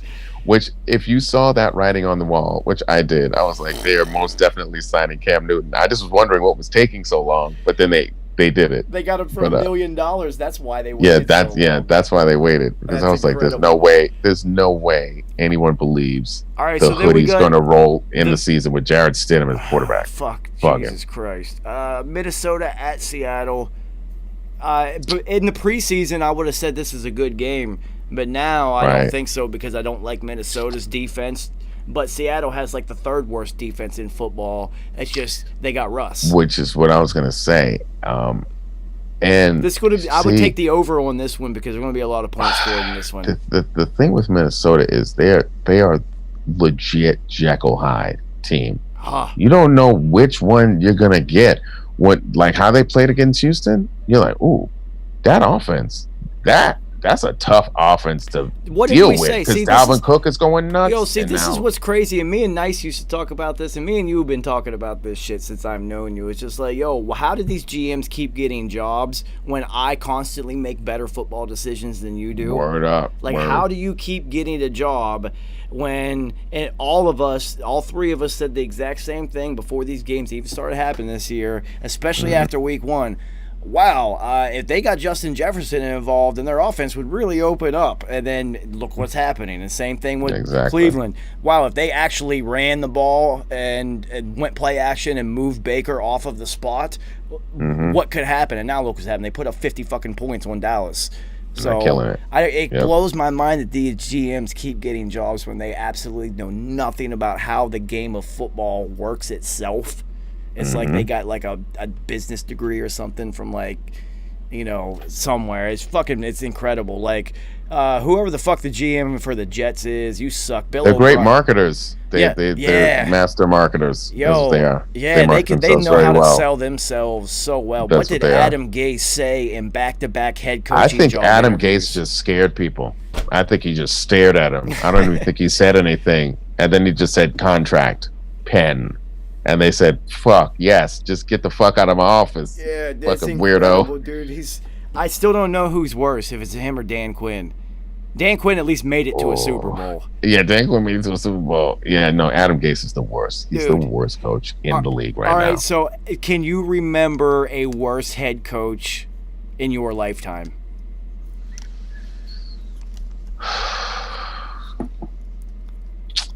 I mean, but the Jets are they're really bad. I mean, they don't really have a lot of players. They just really don't. It's so, I mean, yes, his coaching is horrible, but they also just don't have anybody. They just don't have anything. Yeah, but Nothing. He's so bad. I think he is terrible. I think terrible. Isaiah Thomas, when he was a coach, he was pretty fucking terrible. Oh yeah, we cross in sports. Yeah, I'd say that's the only one I could think of that is that terrible. Yeah, I'd say it was pretty bad. Magic Johnson was pretty fucking terrible too, but Isaiah got more. Isaiah got more shots. He got GM jobs and he got head coaching jobs. And he just Isaiah still balled. Isaiah's still doing his thing. But then Magic was like, I'm just gonna be a better business person. Yeah, Isaiah literally ran the CBA into non-existence. He became named the president of the CBA, and it ran it into the ground within 2 years. He traded so much so the Knicks could get Eddie Curry. And then he signed Jerome James, who is just the worst free agent signing in the history of all free agent signings. So it was so bad that when Jerome James would get off the bench during garbage time, it was a joke. Everyone would be laughing, and he would be laughing because he knew how much money he was stealing. I think the Allen Houston contract is still the worst contract in the history of sports. I mean, the worst contract, but that's for a player we already had to keep. We should actually pay Sprewell. But free agent signing, Jerome James, $191 million was he had kids to feed. Okay, I play for $16 million a season. I got kids to feed. I'm gonna make these spinners, and I'm gonna find a new coach to choke. You ain't seen my show on MTV, Pit my ride, man. What up?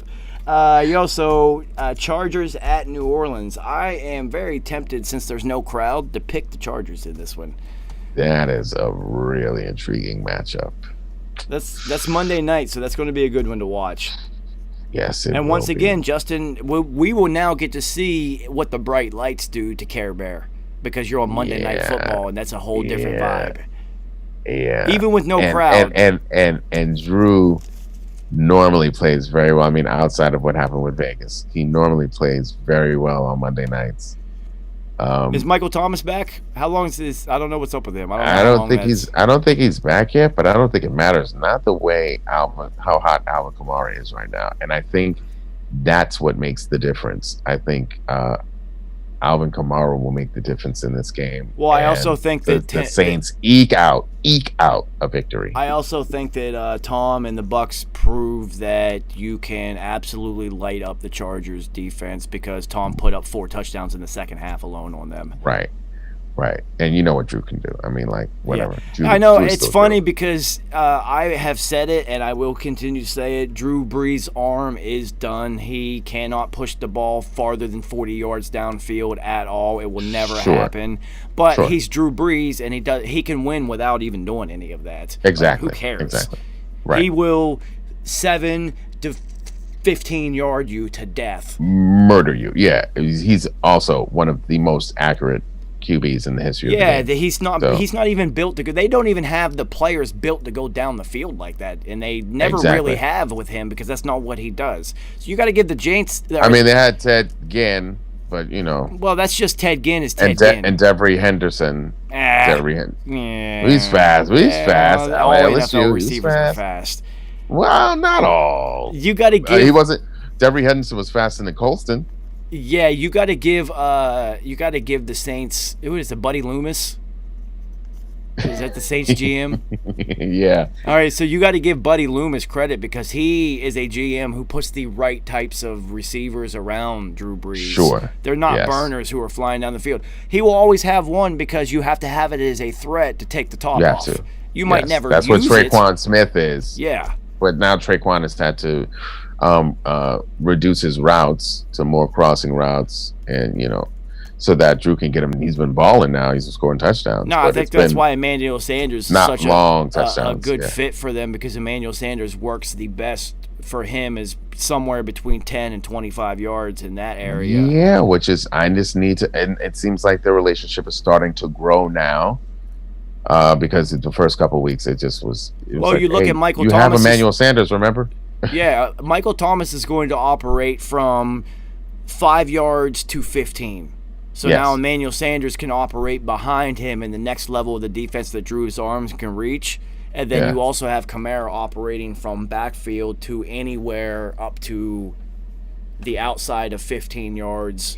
Sure. So you literally have a team that's built around what he does well, which is smart. That's a smart GM. I don't know how you got that job if your name is Buddy Loomis. You have to be really good at what you do. And to have people still call you that. He didn't. Buddy. Yeah, he didn't say, "Nah, my name is David." They made me change it. My mentor was like, "I'm never calling you Buddy. It's David." He has it. So shout out to Buddy Loomis. That sounds like a fucking cartoon character. All right, word. So there's not too many dope games in week 2 or week 5, but the few that are good are really good. Yeah. So all right, this should be interesting. I can't see. I take everyone's defense who's playing the Giants, but the Cowboys have the worst defense in football, so I can't do it. But I also know that even they will only allow the Giants to put up like 65 yards. But also, what is Denver going? No, who's going against the Jets now? Let's see, Jets. The Cardinals. Oh. I don't know. I don't know anything about the Cardinals' defense outside of them having They still got Patrick Peterson. They have Patrick Peterson, and that's about. And Chandler Jones. That's about it. They have Chandler Jones. Yeah. So I have to look up their numbers and see what their defense has really done this year. But because of Chandler Jones and Patrick Peterson, the way the fantasy football was done, that's a defense that will score points because you're looking at sacks and interceptions. Mm-hmm. Because the Giants only put up like 98 yards last week, but there were no turnovers and barely any sacks, so the defense didn't give me any points for the Rams. And I was just like, how did Aaron Donald not get me any fucking points? Right. I was right on the edge of money on the two biggest ones that I was in, literally like 1 point away on both of them from it being in the money line, and they just could not get any sacks because all I had in the second half of the day was the Rams defense. And I'm literally just watching the D-line, like, just get one. I just need one. It's Aaron Donald. Which is actually very shocking. Yeah, dude, the whole time I'm like, I just need one. I need 1.2 points. Somebody get a sack or a turnover, and I'm going to double the money that I'm making today. Nope. No sacks. Thanks, guys. Worst offense in football. You couldn't get 1 sack. That's amazing. Yeah, incredible, dude. This actually gives me a little bit of confidence in my offensive line. See, now you should look at the offensive line and the defense's performance as things that are positives within the Giants organization, which gives you 2 more points than what the Jets have. So, congratulations, you are number 31 in the NFL this year. That means no Trevor Lawrence. Yeah, you know. We're not going to get him anyway. That removes the pressure of you guys having to dump Danny Dimes for Trevor Lawrence, because I don't know if Gettleman would do it. He won't. No, there's no way. There's no way he would do that. See, he wouldn't do it, and then Trevor Lawrence is going to go on to win like 7 Super Bowls and like 9 MVPs, and then you know, I'm going to make fun of you until, you know, for the next 40 years because of that decision, because it's going to happen. I know. All right, homie. So yeah, we'll see what happens this week coming up, man. Yeah. I do know that, like I said, Nice doesn't even get the picks in anymore, let alone show up for these shows.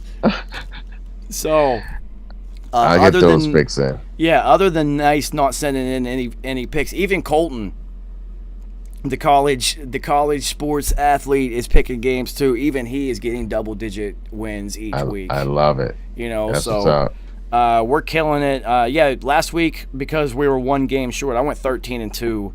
Nice. Motherfucking Detroit and Philadelphia, you motherfucking assholes. Oh yeah, fuck that. This week coming up though, I'm not looking at another 13-2 week, because there's a couple games I'm just like, these could go either way, and it's I'm feeling that. I'm feeling like it's gonna be an upsetty sort of week. Exactly. I'm already feeling the same thing, like man, because it hasn't really happened yet.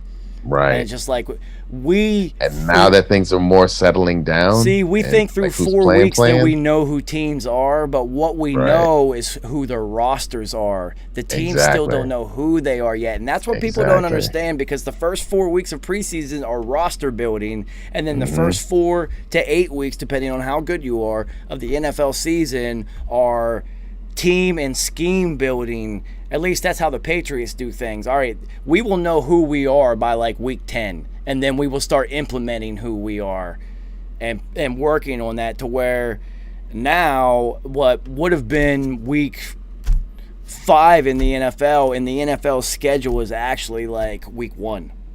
Yeah. That's incredible. It's actually week 1 for them mentally. So now we know which team, we know who the rosters are, because the injuries are out of this. They're out. The people who are going to get hurt, they're done already.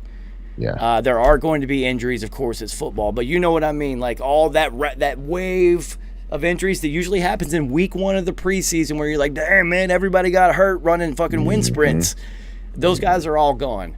So now it's time to start seeing who teams really are. See, you would think you would know who Kansas City is because they're Kansas City, but look at the last 2 games they played. They've played teams that should have beaten them. And it's just like, okay, you can beat Kansas City because they can't stop the run, and all you got to do is get up on them. And now you're going to, but it's going to be interesting, because now you're getting another defender. You're getting the corner for Kansas City back. Breland is coming back off suspension, and he was one of their better defenders last year. So the defense is going to get better. Like, they're getting another better player back. Well, that's going to help Honey Badger out, because right now he's pretty much doing everything. Yeah, because because Honey Badger's playing some corner also. That's what I'm saying. He's literally out there doing everything. He's playing in the slot. He's playing outside linebacker, safety, corner. He's in the box. That's gonna help. That's gonna help them tremendously. And we're gonna see. Like I said earlier, the Saints are getting some defenders back. So, and then also the Browns, because these rookies, Greedy Williams. So my question to you moving forward, since we know what the rosters are set now, we got some people getting ready to come back into the fold, some important players like Greedy Williams. Yeah. Who, moving through weeks 5 through 8, the second quarter of the season, who do you look to make a push through here without even knowing what the schedules are? Just the way rosters have been set. Cleveland. Cleveland is good. I was about to say Cleveland. The only thing is that they lost Chubb, but I think they'll still be fine. Yeah. Chubb is just such an amazing finisher, though, and he was having us. Yeah, but you know what? Having Kareem Hunt as your backup is like butter. Yeah, come on, dude. You've already got a number like one running back as your yeah. backup. You're fine. That's what I'm saying. You're fine. Yeah. And then you had Njoku, who you couldn't count on, so you knew to get Hooper anyway. And so now it's just going to be Hooper's holding down tight end. You're good. And so now you're going to get young defenders back. It's just going to help bolster Cleveland. And the thing about them is they already know who they are now. And now they're adding the spice of Odell Beckham. You know what I'm saying? Mr. Shit on my chest himself. So, like. Well, I mean, I look for Buffalo to continue doing what they're doing. I look for Carolina, and depending on who they actually play, to continue moving in a upward trend. The most intriguing team to me outside of Cleveland is Indy. We'll see if they're actually any good. Right. The next couple of weeks, are you really any good? Is Philip Rivers going to... All right, so can we get through the first half of the season and Indy's going to be exactly who they thought they were, because Philip Rivers is always who they thought they were. So then we move to the second half of the season, and Philip Rivers and his wife have been doing Zoom school with all 72 of his kids for 12 weeks. And does Philip Rivers start throwing interceptions like clockwork, like he always does at the end of the season? There's also going to be an interesting time for Tampa Bay to see if they can then rise to the top of the NFC to claim their spot as the true threat of the NFC. Well, see, you're right. I didn't even think about that, because Tampa Bay, in my mind, is already hitting their stride and is in cruise control. They, to me, look like the most complete team in the NFL from front to bottom on both sides of the ball. But the thing is it hitting the stride too early?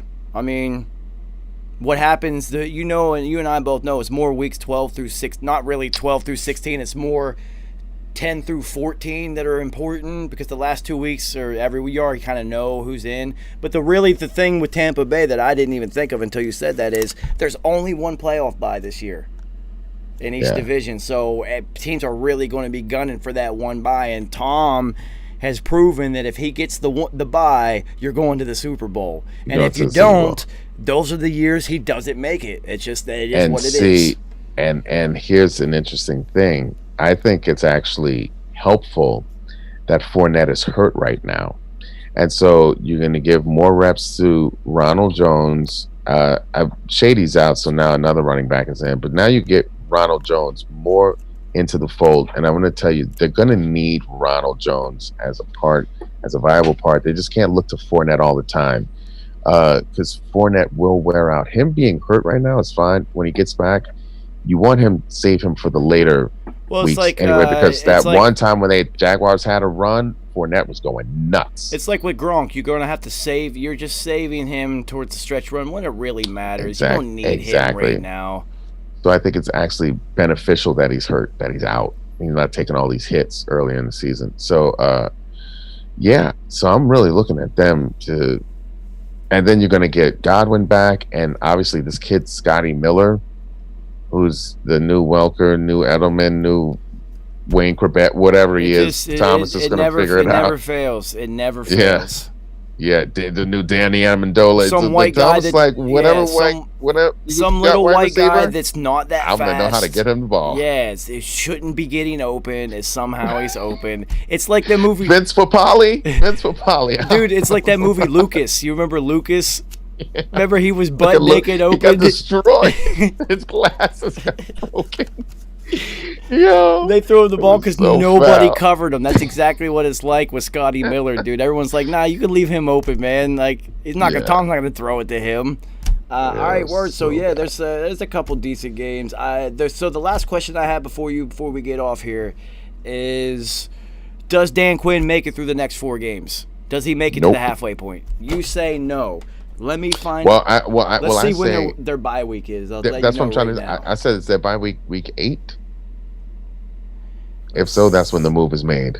Let's see. They got the Panthers this week, and then they go Vikings, Lions, and then 4 days later Panthers. So that's a short week, and then they should have the bye. Their bye week doesn't. Week 9. Yeah, it doesn't. They got. See, we're in week. This is 5, 6, 7, 8, 9. Week 10 is their bye. Week 10. He's not going to make it to week 10. I don't think he makes it to week 10. So does he make it? I bet you that after this Thursday he night, has to get a win this next game. If Dan Quinn doesn't get a win this next game, I don't think he makes it to the next game. All right, so say he goes like 1-1 and he gets to the short week with the Lions. Mm-hmm. No, the short week with the Panthers, and then after the Panthers, you have that 10-day break because you just played Thursday, so you're off for 10 days. That would be the week that he would go because he's not going to make it all the way to week 10. Well, what I'm saying is Dan Quinn absolutely has to win every single game right now. So he's on a game-to-game basis right now. If he loses this next game, I think he's going to get fired. I think he's fired.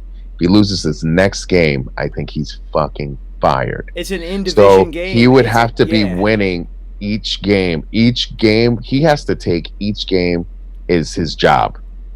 Like, if I don't win this fucking game, I'm done. So this is his playoffs. His playoffs, his career's in the playoffs right now. So if the Falcons lose this game to the Panthers, the Falcons will be 3 games behind third place in their division. Jesus. So they're not only are you not even looking up at 2-1, you're 3 games behind the other team in your division, and you're done. Because everyone else, Tampa's 3-1. They're going to keep winning. New Orleans is 2-2. They're going to keep winning. They're giving you at least 10 wins in the season. You can almost book that one guaranteed. And now Carolina is 2-2 and looking like they are going to go at least 8-8. So you're looking at Atlanta. Yeah, I mean, because you're going to get 0-4 already. CMC back. Yeah, you're going to get Christian McCaffrey back in a couple weeks. You're looking at an 8-win team at minimum. They could sneak into 10 and could possibly, since there's an extra wild card, could grab that extra wild card depending on the W's that they get. So you're looking at all 3 teams from the NFC South that are not Atlanta making the playoffs possibly, with Atlanta not having a win at all. Right. That is fucking amazing that they were in the Super Bowl fucking 3-4 seasons in the ago. Super Bowl. Yeah. That's it. Yep. Look at what that with all that talent to 3 deficit that they blew. Look what that did to them. They have sucked ever since then. Yeah. I had a buddy who was a Falcons fan just spill a full vial of Coke right in my face and snort it right off the bar table. He was like, well, who cares? I was like, I feel you. Do what you gotta do. Woo! Yeah. Oh man! All right, homie. So once again, rails, baby. It was ill talking to you because we actually, like I said, I reserve talking football with my people until we do this, so that this is all the football talk that we would normally have condensed into a show instead of spurts and text. Yeah. So I appreciate you hanging out, and we will see what happened. I guess the over/under that I might put up a poll on YouTube is what is the over/under on how many games Dan Quinn lasts, or who loses their job first, Dan Quinn or Adam Gase? That's the real question. Ooh. That's the real one. Who loses their job first? Well, the Jets are going to start 0-9. We know this. They're starting 0-9. Yeah, they're talking about Adam Gase' place in the organization. Those talks have already actively begun. But I'm telling you, I can't see the owner, Arthur Blank. He was already frustrated with that onside kick nonsense. All right, so I'll give you one scenario before I get off here that guarantees Dan Quinn gets fired. The Falcons blow another double-digit lead in the fourth quarter. He's done. I just think if they just lose this next game, he's done. Of course, but if say they're up like 18. But if you blow another double-digit lead, which you already have an NFL record for already. 6 in a row. 6 in a row.